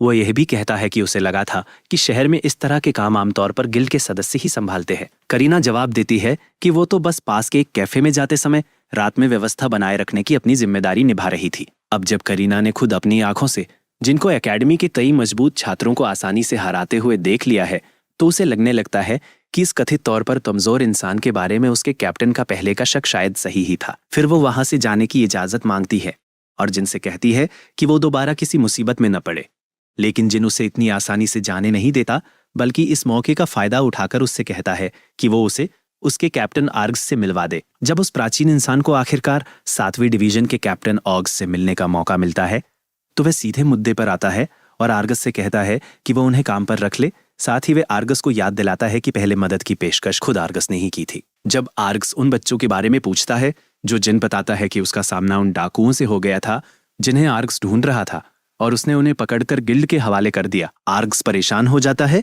क्योंकि उसे ये यकीन करना मुश्किल लगता है कि कोई ऐसा इंसान जो देखने में किसी कमजोर प्रजाति का लगता हो वो इतनी जल्दी इतना बड़ा काम कैसे कर सकता है। फिर जिन आगे बताता है कि वह नीनो और उसकी बड़ी बहन पू को अपने साथ इसलिए लाया है क्योंकि उन दोनों का सहारा देने वाला और कोई नहीं था और लोग उन्हें कमजोर प्रजाति का मानकर उनके साथ बुरा बर्ताव करते थे। इसी वजह से जिन कैप्टन से पूछता है कि क्या वह उन दोनों के लिए किसी तरह के काम का इंतजाम कर सकता है। कैप्टन ऑग्स उस प्राचीन इंसान को याद दिलाता है कि उसकी उनके प्रति कोई जिम्मेदारी नहीं है, लेकिन जिन तर्क देता है कि वो बच्चों की जिम्मेदारी लेने को तैयार है क्योंकि उन्हीं ने बच्चों को बचाया था। आर्गस को यह तर्क दिलचस्प लगता है जबकि बच्चे अपने बचाने वाले को उम्मीद भरी नजरों से देखते हैं। फिर कैप्टन को तुरंत एक आइडिया आता है और वो बच्चों का इस्तेमाल सौदेबाजी के लिए करने का फैसला करता है। वो शांति से जिन से कहता है कि वो बच्चों को अपने यहाँ रहने और काम करने की इजाजत तभी देगा जब जिन एकेडमी में टीचर के तौर पर काम करने को राजी हो जाए। जिन बिना ज्यादा सोचे समझे ये शर्त मान लेता है और जल्द ही बच्चों को नौकरों वाली पोशाक पहना दी जाती है। पुआर कैप्टन को तहे दिल से धन्यवाद देता है जबकि कैप्टन अपनी दूसरी नौकरानियों को निर्देश देता है कि वे बच्चों को ठीक से पढ़ाए लिखाएं और ये पक्का करे कि उनके साथ कोई भेदभाव न हो। जब जिन आर्ग्स के साथ वहां से जाने लगता है तो वो कैप्टन से पूछता है कि इंस्ट्रक्टर के तौर पर काम करने में आखिर क्या पेंच फंसा है। आर्गस समझाता है कि हालांकि उसे ठीक नहीं पता कि जिन असल में कहां से आया है, लेकिन उसकी अंतरात्मा कहती है कि जिन एक भरोसेमंद इंसान है। फिर कैप्टन सीधे असली मुद्दे पर आता है और जिन से कहता है कि वो चाहता है कि जिन हार्नेस एकेडमी में घुसपैठ करे। जिन गंभीर हो जाता है और पूरी बात समझाने को कहता है। तब आर्गस राजधानी के अंदर चल रहे सत्ता संघर्ष के बारे में बताना शुरू करता है। उसके मुताबिक गद्दी पर कब्जा करने के लिए कई गुटों के बीच एक खामोश शीत युद्ध छिड़ा हुआ है, क्योंकि राजा बहुत ज्यादा बीमार है और किसी भी पल उसकी जान जा सकती है। वह आगे समझाता है कि गद्दी के उत्तराधिकार को लेकर होने वाले आम झगड़ों के अलावा कुछ ऐसे लोग भी हैं जिनका गद्दी पर कोई जायज हक नहीं है, फिर भी वे सत्ता हथियाना चाहते हैं। ऐसा लगता है कि ये लोग बेहद खतरनाक है और भ्रष्टाचारियों, जिन्हें इस युग में आक्रमणकारी कहा जाता है, का इस्तेमाल अपनी योजनाओं को आगे बढ़ाने के लिए हथियार के रूप में कर रहे हैं। जिनको लॉर्ड शापियन की याद आती है और उसे एहसास होने लगता है कि शायद उनसे भी ज्यादा खतरनाक लोग मौजूद हैं। कप्तान कहता है कि वो इन लोगों का पर्दाफाश करना चाहता है और उनके छिपे हुए ठिकाने का पता लगाना चाहता है, और जिस जगह पर उसे फिलहाल सबसे ज्यादा शक है वो है हार्नेस अकादमी। तभी आर्गस दरवाजा खटखटाता है और जिनका परिचय अपनी छोटी बहन मिरिया ओल्टन से कराता है। वह बताता है कि मिरिया अकादमी में पढ़ती है और उसे वहां तक ले जाएगी। मिरिया तुरंत अपनी तीखी जबान दिखाती है और जिनको नीच घटिया प्रजाति का कहती है, ठीक वैसे ही जैसे पहले करीना ने कहा था। कप्तान उसे रोकने की कोशिश करता है और याद दिलाता है कि इस तरह बोलना असभ्य है। हालांकि वह जिद करती रहती है कि वो ऐसे महत्वपूर्ण काम को किसी ऐसे व्यक्ति को सौंपने के पक्ष में नहीं है जिससे वो घटिया प्रजाति का समझती है। जिन उसके असभ्य रवैये की ओर इशारा करती है, जिससे कप्तान शर्मिंदा हो जाता है और उसके व्यवहार के लिए माफी मांगता है। करीना जिनके करीब आती है और दबे स्वर में फुसफुसाती है कि मियाँ वास्तव में बहुत काबिल है, लेकिन उसे कमजोर प्रजातियां बिल्कुल पसंद नहीं है। मरिया जिन पर लगातार अपमानजनक टिप्पणियां करती रहती है और कहती है कि वे उसे प्रशिक्षक की भूमिका निभाने के योग्य नहीं समझती। फिर हाकामा लापरवाही से ये कहकर स्थिति को और बिगाड़ देती है कि उसका संरक्षक पढ़ भी नहीं सकता। हालांकि हाकामा तुरंत जिन की ताकत और काबिलियत की तारीफ करने लगती है।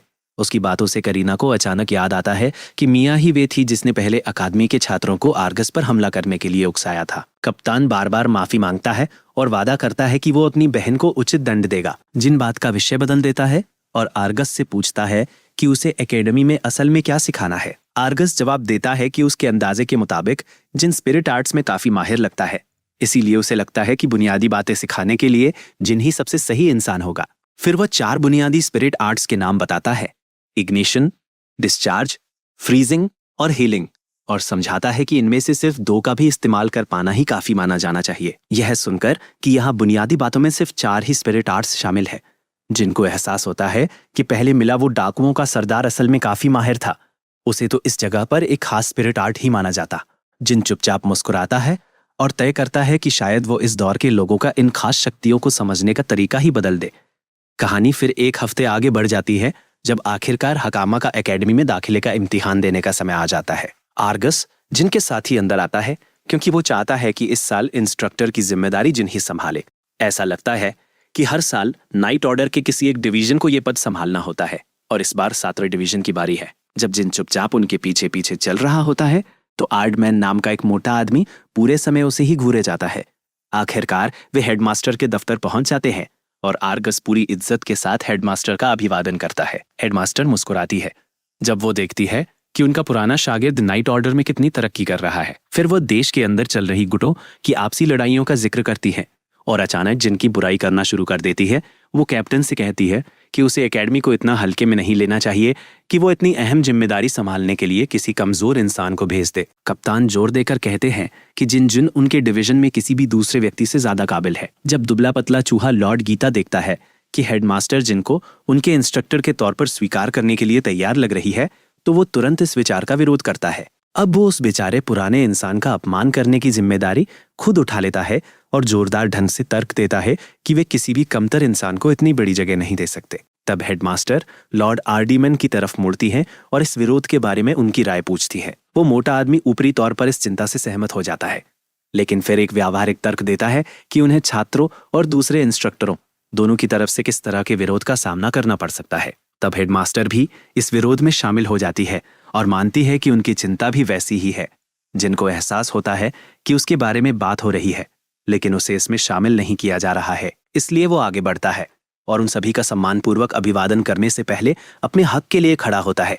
वह पूरी तहजीब के साथ शांति से अपना परिचय देता है, जिससे यह साबित होता है कि खुलेआम मजाक उड़ाए जाने पर भी वह अपना संयम नहीं खोता। फिर वो उन लॉर्ड्स से सीधा सवाल पूछता है कि क्या वे उसे इसलिए कमाक रहे हैं क्योंकि वो किसी कमतर प्रजाति का लगता है, या इसलिए क्योंकि उन्हें लगता है कि इस पद के लिए जरूरी ताकत उसमें नहीं है। प्रिंसिपल मुस्कुराती है और जवाब देती है कि उनकी एकमात्र चिंता यह है कि क्या सचमुच जिनके पास इस काम के लिए जरूरी काबिलियत है।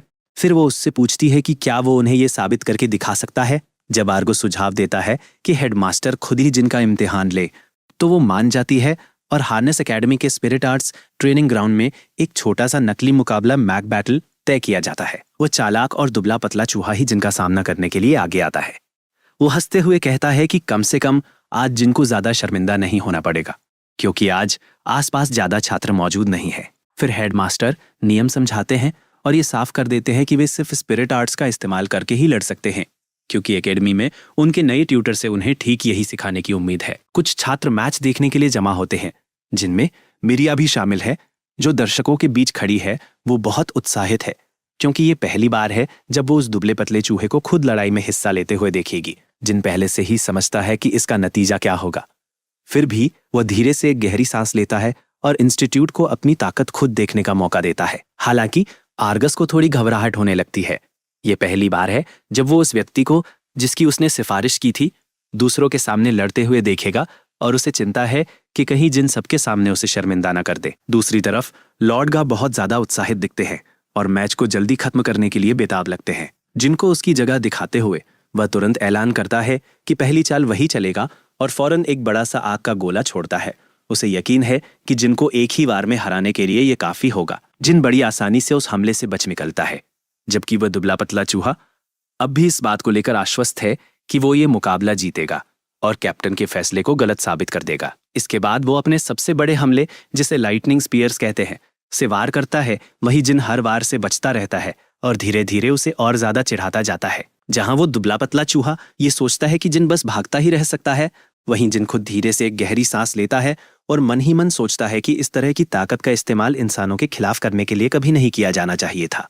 हालांकि अब जब कोई और चारा नहीं बचा है, तो जिन आखिरकार अपनी काबिलियत दिखाने का फैसला करता है और जानबूझकर एक अनोखी स्पिरिट आर्ट का प्रदर्शन करता है। वह गुरुत्वाकर्षण को कंट्रोल करने वाला एक हमला करता है और दुबले पतले चूहे जैसे लॉर्ड गीता को जमीन पर गिरा देता है।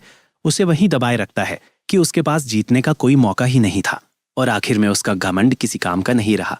हेडमास्टर और लॉर्ड रॉडमैन, वो मोटा आदमी, दोनों ही जो देखते हैं उससे हैरान रह जाते हैं। यहाँ तक कि आर्क्स और उसकी बहन मिया भी शक्ति का ऐसा जबरदस्त प्रदर्शन देखकर, जैसा उन्होंने पहले कभी नहीं देखा था, मुंह खोले खड़े रह जाते हैं। जब वे पूछते हैं कि आखिर हुआ क्या, तो जिन शांति से समझाता है कि उसने बस लॉर्ड गीता के आसपास के गुरुत्वाकर्षण को कंट्रोल किया था। जब वो लोगों को ये कहते सुनता है कि उन्होंने पहले कभी ऐसा कुछ नहीं देखा, तो जिन धीरे से मुस्कुराता है, क्योंकि उसे एहसास होता है कि एकेडी के छात्रों और इंस्ट्रक्टरों दोनों को ही अभी कितना कुछ सीखना बाकी है। लॉर्ड गीता गुस्से में अपने दांत पीसता है, क्योंकि वह जमीन पर एकदम सीधा लेटा हुआ पूरी तरह से बेबस और दयनीय लग रहा होता है। उस झुर्रीदार बूढ़े आदमी पर तरस खाकर हमारा हीरो आखिरकार गुरुत्वाकर्षण का दबाव हटा लेता है, जिसने उसे जमीन पर दबा रखा था। गा का गुस्सा फूट पड़ता है। वो चिल्लाता है कि ऐसी कोई स्पिरिट टेक्निक तो होनी ही नहीं चाहिए। वो जिद करता है कि वह कमजोर आदमी जरूर कोई गैर कानूनी चाल चल रहा होगा। हमारा लड़का शांति से वहीं खड़ा रहता है और सारी गालियां एक हीरो की तरह सह लेता है, जबकि वो बूढ़ा आदमी उसके मुंह पर किसी झगड़ालू औरत की तरह चिल्ला रहा होता है। हेडमास्टर ये सब देखते हुए शांति से अपना फैसला लेती है। आसपास खड़े छात्र भी उससे काफी प्रभावित होते हैं। मिया खासकर ये समझ नहीं पाती कि वो इतनी ज्यादा दैवीय शक्ति को कैसे कंट्रोल कर लेता है। आमतौर पर कमजोर लोगों के पास तो ऐसी शक्ति नाम मात्र की भी नहीं होती।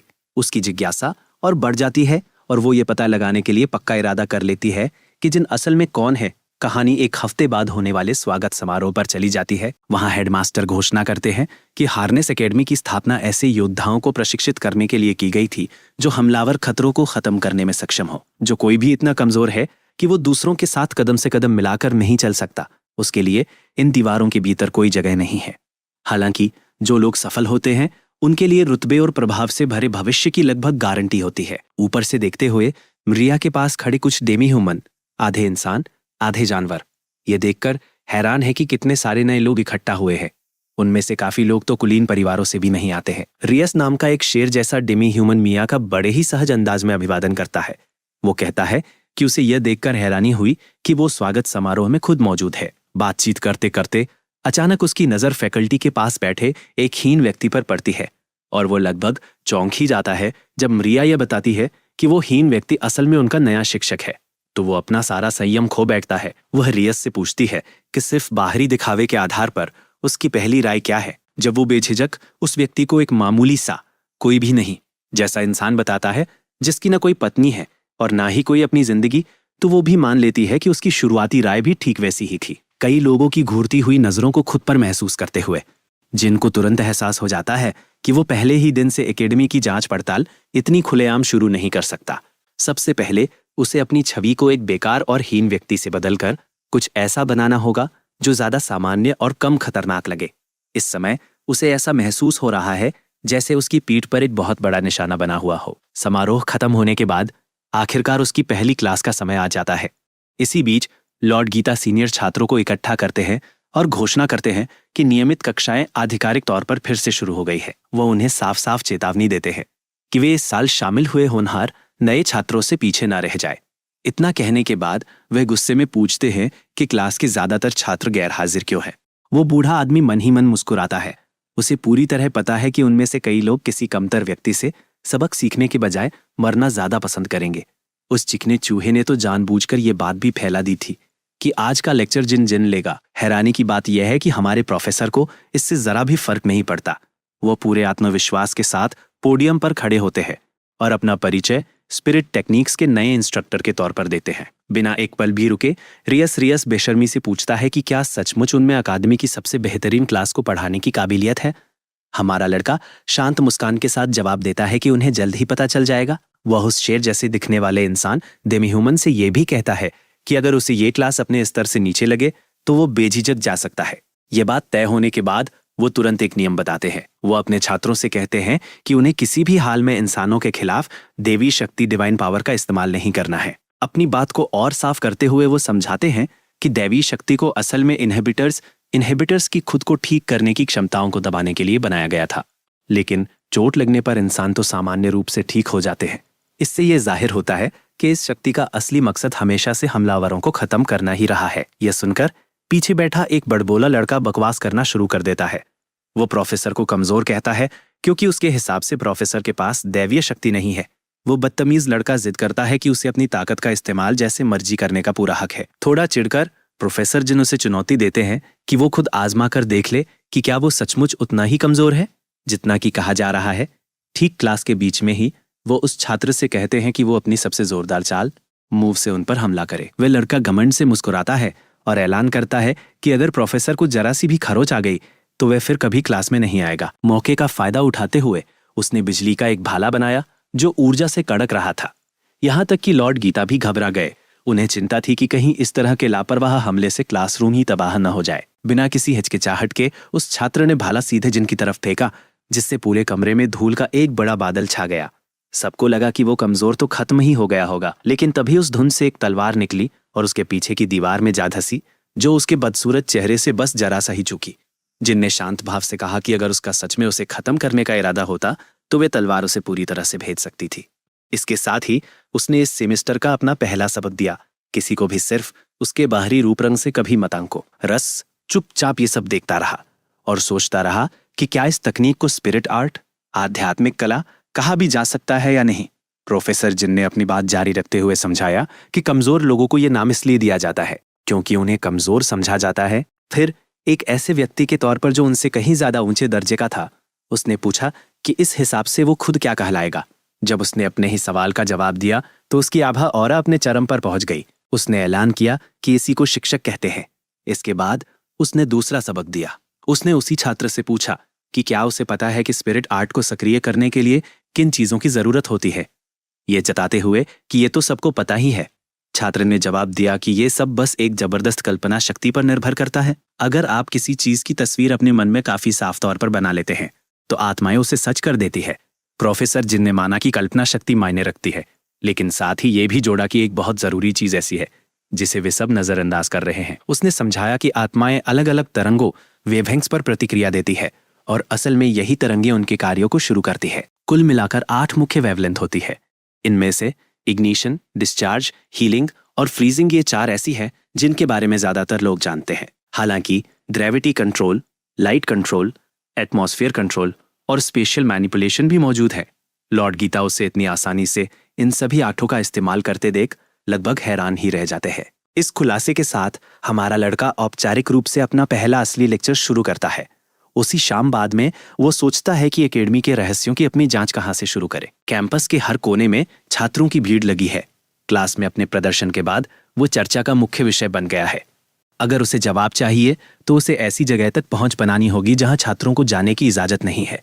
रास्ते में उसकी मुलाकात मरिया से होती है। बिना किसी हिचकिचाहट के वह सीधे सीधे उससे पूछती है कि वो सच में कौन है। वह जवाब में पूछता है कि वो उस तथाकथित कमजोर इंसान के अलावा और क्या हो सकता है। जैसा कि हर कोई उसे कहता है, वो मानती है कि यह बात तब सही लगती अगर उसमें सभी स्पिरिट आर्ट्स को इतनी आसानी से इस्तेमाल करने की काबिलियत न होती। ज्यादातर डेमी ह्यूमन भी ऐसा करने में सक्षम नहीं होते। हमारा लड़का कंधे उचकाते हुए उसे बताता है कि ये इतना मुश्किल नहीं है। वह इसकी तुलना अलग अलग वेवलेंथ के बीच टैब बदलने से करता है। बेशक वह जानता है कि सुनने में ये जितना आसान लगता है, असल में ये उससे कहीं ज्यादा पेचीदा है। वो उससे गुजारिश करती है कि वे अपनी ये बातचीत किसी एकांत जगह पर जारी रखें। अकेले होने पर वह फिर से वही सवाल दोहराती है कि वो कौन है। इस बार वो दावा करता है कि वो बस एक इंसान है जिसे कुछ लाख सालों के लिए कडामा गांव के नीचे कोल्ड स्लीप में रखा गया था। उसे खुश करने के लिए वह पूछती है कि हाइबरनेशन में जाने से पहले वो क्या करता था। जिन ईमानदारी से जवाब देता है कि वो अपने देश के लिए एक स्पेशल फोर्सेज एजेंट के तौर पर काम करता था। भले ही हजारों साल बीत चुके हैं, लेकिन उसे वे दिन आज भी साफ साफ याद है, मानो वे कुछ ही साल पहले की बात हो। उत्सुक होकर वह उससे और पूछती है कि जिस इंसान ने अपने देश के लिए लड़ाई लड़ी, उसे कोल्ड स्लीप, गहरी नींद में क्यों बंद कर दिया गया। उसे दुख होता है और वो मान लेता है कि वो अपने मिशन में नाकाम रहा। उसे सच में यकीन था कि अगर वो अपनी पूरी जान लगा दे तो वो सबको बचा सकता है, लेकिन आखिर में वो नाकाम रहा और उसने सब कुछ खो दिया। वह यह भी बताता है कि प्रोफेसर बनना कोई इत्तेफाक नहीं था, उसे एल्टन परिवार के असर की जरूरत है। बात को आगे बढ़ाते हुए वो उससे पूछता है कि वे कहाँ जा रहे हैं। जल्द ही वो उसे एक धूल भरे टूटे फूटे कमरे में ले जाती है और बताती है कि यह पहले एक स्टोर रूम हुआ करता था जहां इंस्ट्रक्टर अपनी पढ़ाने की चीजें रखते थे। एक शेल्फ पर रखी उल्लू की एक मूर्ति तुरंत उसका ध्यान खींच लेती है। वह उससे पूछता है कि उसे यहाँ लाने के पीछे उसका असली मकसद क्या था। तब मिरिया मान लेती है कि वो इस स्टोर रूम के ठीक बगल में मौजूद एक अजीब खाली जगह की जांच पड़ताल कर रही थी। वो जगह इतनी बड़ी है कि उसे सिर्फ खाली या बेकार नहीं माना जा सकता, इसलिए उसे पक्का यकीन है कि वहां कोई बहुत जरूरी चीज छिपी हुई है। एक पल भी बर्बाद किए बिना प्रोफेसर जिन आराम से हाथ बढ़ाकर उस उल्लू की मूर्ति को पकड़ लेते हैं। वह हैरानी से उन्हें तिरछी नजर से देखती है और सोचती है कि वे धूल से सजी उस पुरानी चीज को क्यों सहला रहे हैं। जैसे ही वह उसे थोड़ा सा घुमाते हैं, किताबों की अलमारियां खिसक कर अलग हो जाती है और अंदर की तरफ जाने वाला एक छिपा हुआ रास्ता सामने आ जाता है। वह बड़े ही शांत अंदाज में उसे बधाई देते हैं कि एक गुप्त कमरे के होने का उसका अंदाजा बिल्कुल सही निकला। मिरिया तो बस देखती ही रह जाती है।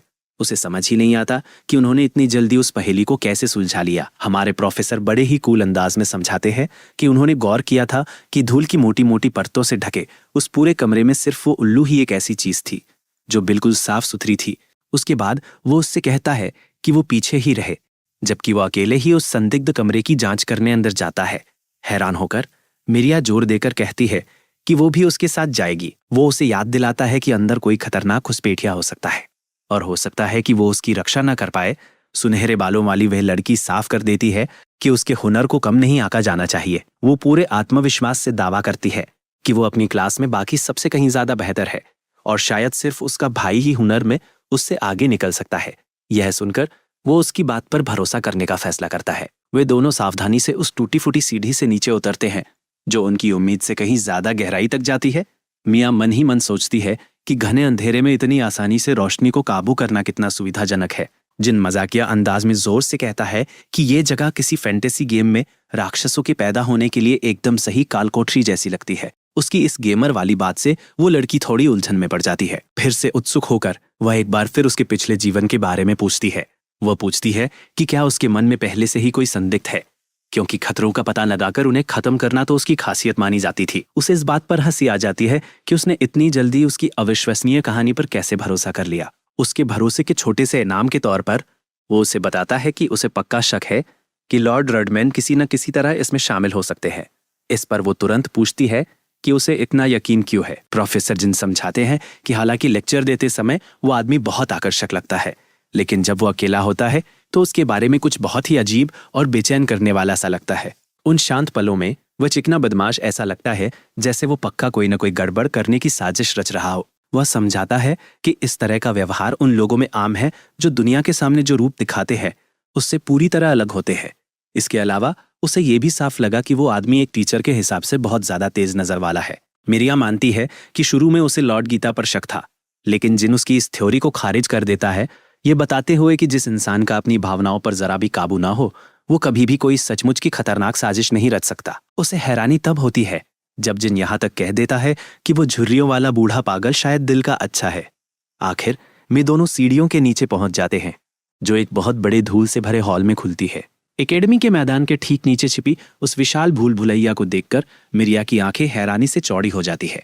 अचानक जिन चलना बंद कर देता है क्योंकि वो भी उतना ही हैरान है। उसने अपने सबसे जंगली सपनों में भी यह उम्मीद नहीं की थी कि उसे कागुरा की लैब जैसी जगह पर छिपी मिलेगी। जब जिन उन दरवाजों को देखता है जिनकी सुरक्षा नैनो मशीनें कर रही है, जिन्हें इस जमाने के लोग बस आत्माएं कहते हैं, तो उसे यकीन हो जाता है कि ये सचमुच कागुरा की लैब ही है। मिरिया घबरा जाती है क्योंकि हालांकि वो बहुत लंबे समय से खोजबीन कर रही थी, फिर भी उसे वो विशाल दरवाजा कभी नहीं मिला जो पूरे समझ आता है कि आम लोगों को ऐसा दरवाजा खोलने के लिए एक खास एक्सेस की चाप की जरूरत होगी। उसे याद आता है कि कैसे कोडामा गांव में हाकामा को वो चाबी विरासत में मिली थी और उसे लगता है कि इस जगह पर भी किसी को उसी तरह की कोई चाबी विरासत में जरूर मिली होगी।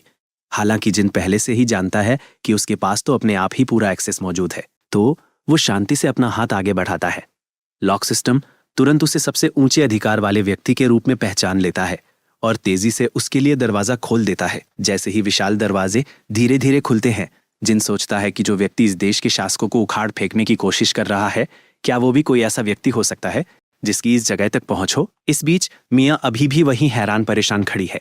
यह समझ नहीं पा रही कि उनकी अकादमी के ठीक नीचे इतने समय से ऐसी कोई चीज मौजूद थी। फिर वो जिनसे पूछती है कि क्या उसे सच में किसी चाबी की जरूरत नहीं पड़ी, और जिन बेपरवाही से कहता है कि इस मामले में प्राचीन इंसान कुछ खास होते हैं। मिया को आखिरकार ये यकीन होने लगता है कि जिनकी बातें सच हो सकती हैं, और वह चुपचाप उसके पीछे पीछे जमीन के और नीचे छिपी हुई लैब में चली जाती है।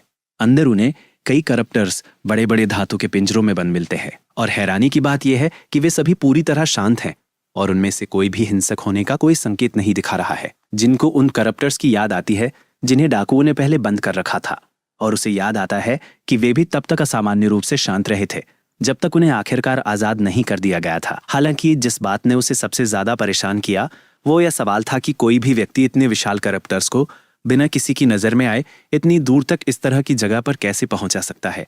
मिरिया मानती है कि इस अकादमी के बारे में उसके भाई का शक शायद सही ही था। वह सुझाव देती है कि उन्हें चुपचाप वहीं छिपे रहना चाहिए और इंतजार करना चाहिए ताकि वे उस व्यक्ति पर घात लगा के हमला कर सके जो इस सब के लिए जिम्मेदार है, क्योंकि अपराधी आज नहीं तो कल इस जगह पर जरूर लौटेंगे। हालांकि जिन उससे कहता है कि यूं ही खड़े होकर इंतजार करने के बजाय उन्हें जल्दी से अकादमी को सील कर देना चाहिए और सबसे पहले इन करप्टर्स से निपटना चाहिए। मुरिया का तर्क है कि वे इस योजना के पीछे के मास्टरमाइंड को भागने नहीं दे सकते, लेकिन जिन समझाता है कि छात्रों की सुरक्षा सबसे पहले होनी चाहिए, क्योंकि अगर ये भ्रष्टाचारी उत्पात मचाना शुरू कर देंगे तो अकादमी में हर किसी की जान खतरे में पड़ जाएगी। जब वो जिक्र करता है कि उसका भाई भी शायद यही फैसला लेता, तो लड़की आखिरकार उसकी बात मान लेती है।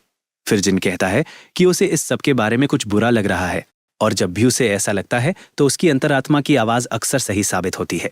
वो कहता है कि वो खुद प्रयोगशाला में थोड़ी और जांच पड़ताल करेगा, और उससे कहता है कि वो ऊपर जाकर अपने भाई को बुला लाए ताकि अकादमी में कर्फ्यू लगाया जा सके और छात्रों को सुरक्षित किया जा सके। उसे ऊपर भेजने के बाद जिन जमीन के नीचे बनी उस जगह में और अंदर चला जाता है, इस उम्मीद में कि उसे कुछ काम के सुराग मिल जाएंगे। इस बीच ऊपर जमीन पर उस दुबले पतले चूहे का मजाक उड़ाया जा रहा है, क्योंकि वो नए ट्यूटर से हार गया था। इसके बावजूद वह जिनको एक घटिया नस्ल का जीव कहता है और अपनी इज्जत खराब करने का इल्जाम उसी पर लगाता है। फिर हेडमास्टर लॉर्ड गीता के पास जाती है और उस दुबले पतले चूहे से कहती है कि वह अजीब हरकतें करना बंद करे, क्योंकि छात्रों को अब असहज महसूस होने लगा है। हेडमास्टर सबके सामने उसकी बेइज्जती करती है और फिर उससे लॉर्ड रडमैन के बारे में पूछती है, जो उस सुबह से ही लापता है। हेडमास्टर पहले से ही बहुत ज्यादा परेशान है, लेकिन उस मोटे आदमी की गैर मौजूदगी उसकी चिंता को और भी बढ़ा देती है। ठीक उसी समय वह देखती है कि अकादमी के ऊपर एक काला बादल बन रहा है, और वो सोचने लगती है कि आखिर अभी अभी क्या हुआ है। इस बीच मियां तेजी से ऊपर की तरफ भागती है, लेकिन जैसे ही वो दरवाजे से बाहर निकलती है उसका आमना सामना लॉर्ड रडमैन से हो जाता है। वही मोटा आदमी जो सुबह से ही लापता था। अब उसके चेहरे पर एक ऐसी शैतानी मुस्कान थी जिससे साफ पता चल रहा था कि वो कुछ बुरा करने वाला है। लैब में वापस आकर जिन कुछ अजीब से लाल रंग के पोर्टल्स दरवाजों की जांच करता है जो ऐसे धड़कते हुए लगते हैं मानो वे जिंदा हों। वो सोचता है कि क्या ये चीज सचमुच जिंदा है और क्या इसे कागुरा ने ही बनाया है। फिर जिनको वो मैसेज क्यूब मिलता है जिसे कागुरा ने नैनो मशीन इंजेक्टर के साथ वहीं छोड़ दिया था। वो प्राचीन इंसान उम्मीद करता है कि इस क्यूब में कुछ ऐसे सुराग मिलेंगे जिनसे उसे मौजूदा हालात को समझने और सुलझाने में मदद मिलेगी। वो जल्दी से उस क्यूब को चालू करता है और कागुरा का एक होलोग्राम सामने आता है जिसके हाथ में बड़े आराम से एक होलोग्राम सामने आता है जिसके हाथ में बड़े आराम से एक होलोग्राम सामने आता है जिसके हाथ में बड़े आराम से एक कॉफी का कप है। कागुरा को पहले से ही अंदाजा था कि जिन किसी और से पहले इस जगह पर पहुंच जाएगा क्योंकि यह लैब उस जगह के सबसे करीब थी जहां जिनकी नींद खुलनी थी। डॉक्टर बताता है कि वह इस लैब में एक ऐसा डिवाइस बना रहा था जिसे इंसान करोड़ों साल पहले भी कभी नहीं बना पाए थे और इस डिवाइस की शक्ति का एक छोटा सा हिस्सा जिनके इस्तेमाल के लिए उस इंजेक्टर में बंद कर दिया गया है। वो अपनी इस उपलब्धि के लिए अपनी ही तारीफ करता है और फिर आखिर में ये राज खोलता है कि जिस जबरदस्त डिवाइस की वो बात कर रहा है वो असल में एक टेलीपोर्टेशन डिवाइस है। जिनने अपने वाइल्डेस्ट ड्रीम्स में भी कभी नहीं सोचा था कि कागुरा इतनी बड़ी चीज बनाने की काबिलियत रखता होगा। लेकिन अब सारी कड़ियां अपने आप जुड़ने लगती है। आर्गस ने बताया था कि शहर भर में अचानक से कहीं से भी हमलावर अरेनवेजर्स आ गए थे जिनके दिमाग में खतरे की घंटियां बजने लगती है क्योंकि जिसके पास भी ये डिवाइस है वही शायद इन सब चीजों के पीछे है। खासकर तब जब यहाँ नीचे एक पूरे चिड़ियाघर जितने राक्षस बन पड़े हैं तभी उसे पागल वैज्ञानिक के रिकॉर्ड किए गए संदेश में कुछ अजीब लगता है। असली टेलीपोर्टेशन डिवाइस का रंग एकदम नीला था। अगर ये सच है तो फिर उसके सामने खड़ा ये लाल रंग का डिवाइस आखिर क्या बला है। अब जैसे ही पास की घड़ी में 12 बजते हैं वो डिवाइस एक जोरदार गूंज के साथ चालू हो जाता है। जिन खुद को संभालता है और उस भयानक चीज का सामना करने के लिए तैयार हो जाता है जो शायद अब उसमें से बाहर निकलने वाली है। लेकिन इसके बजाय पिंजरों के अंदर मौजूद सभी हमलावर पलक झपकते ही हवा में गायब हो जाते हैं। जमीन के ऊपर आर्गस और पवित्र योद्धा होली नाइट्स अपने सबसे बुरे सपने को अपनी आंखों के सामने सच होते हुए देखते हैं। सैकड़ों हमलावर आसमान से शाही राजधानी पर बरस पड़ते हैं। ऐसा लगता है मानो वे अभी अभी किसी बैटल रॉयल मैच में उतरे हो। वापस जमीन के नीचे वह चिकना मोटा आदमी मरिया की ओर मुड़ता है और उसके चेहरे पर एक बेहद डरावनी मुस्कान होती है। वह मजाक उड़ाते हुए पूछता है कि वह इतनी परेशान और बेचैन क्यों लग रही है। मरिया इस सारी गड़बड़ के लिए जिम्मेदार उस सुअर से ठंडे लहजे में कहती है कि वह रास्ते से हट जाए वरना उसे लड़ाई के लिए तैयार रहना होगा। सचमुच हैरान होकर लॉर्ड आरडी मैन ये बात मानता है कि उसे पहले से ही शक था कि मरिया काफी समय से उसकी जासूसी कर रही थी। बदकिस्मती से मरिया को इस बात का पता बहुत देर से चला। जब मरिया उससे पूछती है कि इसका क्या मतलब है तो वो बड़े ही शांत भाव से ऐलान करता है कि अब निर्णय का दिन, डे ऑफ जजमेंट आ चुका है। वो गंजा और आलू जैसा दिखने वाला आदमी बताता है कि असल में उसकी योजना इस घटना को कुछ समय के लिए टालने की थी, लेकिन उसकी प्रयोगशाला में घुसकर जासूसी करने वाले उन 2 चूहों की वजह से उसे ये कदम मजबूरन उठाना पड़ा। और भी साफ शब्दों में कहें तो उसे यह एहसास हो गया था कि उसकी इस विशाल योजना के लिए सबसे बड़ा खतरा जिन ही है। उसकी अंतरात्मा की हर एक आवाज उसे यही चेतावनी दे रही थी कि यह नया प्रशिक्षक इंस्ट्रक्टर भविष्य में उसके लिए सबसे बड़ी सिरदर्दी बनने वाला है।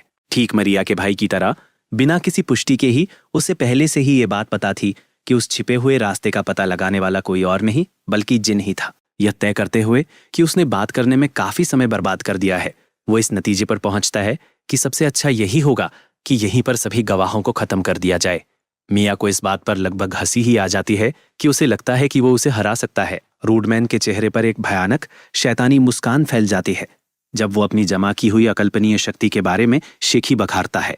उसे इस बात का एहसास नहीं है कि एक लड़की चुपके से उसके पीछे आ रही है जिसके हाथ में उसके अपने सिर से भी बड़ा एक बर्तन है। मिया घबराहट में पसीने से तर हो जाती है।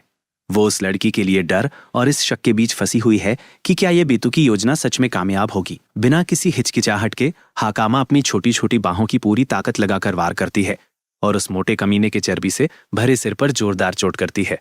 मिया उसे हैरानी से देखती रह जाती है और जानना चाहती है कि वह इस जगह तक पहुंची कैसे। हाकामा जल्दी से बताती है कि वह जिनको ढूंढते हुए यहाँ आई थी। बाहर पूरी तरह से अफरा तफरी मची हुई है और उनके अभिभावक के बिना हर किसी को बचाना नामुमकिन होगा। रास्ते में उसे एक और नई छात्रा कुडो मिली। उस लड़की ने बताया कि उनके प्रोफेसर कुछ ही देर पहले स्टोर रूम में गए थे। नई लड़की को एक टीचर को बेहोश करने का थोड़ा बहुत पछतावा होता है, लेकिन हाकामा जोर देकर कहती है कि वह कमीना इसी लायक था। इसके अलावा चूंकि उसने पीछे से उनके चेहरे नहीं देखे थे, इसलिए अगर हालात बिगड़ते हैं तो वे आसानी से इसका इल्जाम उस सुनहरे बालों वाली राजकुमारी पर डाल सकते हैं। ठीक उसी पल जिन आखिरकार सीढ़ियों के ऊपर पहुंचता है, चिंतित होकर वह पूछता है कि क्या हुआ। तभी उसकी नजर जमीन पर पड़े एक ढीले डाले सुअर पर पड़ती है, जो किसी गिरी हुई बॉलिंग पिन जैसा लग रहा है। हाकामा जल्दी से उसे इस सदमे से बाहर निकालती है और बताती है कि बाहर शहर में पूरी तरह से अफरा तफरी मच गई है। उसे जरा भी हैरानी नहीं होती, क्योंकि वो पहले से ही जानता है कि लैब पर हमला करने वालों को सिर्फ एक ही जगह भेजा जा सकता था। जैसे ही ये बात मूरिया की समझ में आती है, उसका चेहरा पीला पड़ जाता है और वे तीनों बिना एक भी पल बर्बाद किए बाहर की ओर भागते हैं।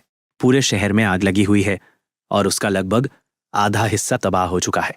दहशत में आए नागरिक हर दिशा में भाग रहे हैं, मानो नरक टूट पड़ा हो। हमला करने वाले सभी जीवों में से एक राक्षस, जो विशालकाय विल्गेक्स जैसा दिखता है, अपने प्यारे घर को इस हाल में देखकर मियां पूरी तरह से अवाक रह जाती है। इस बीच जिनको अपनी नाकामी का बोझ फिर से अपने सीने पर महसूस होता है। वह सोचता है कि जब उसे मौका मिला था तभी उसे वह डिवाइस नष्ट कर देना चाहिए था।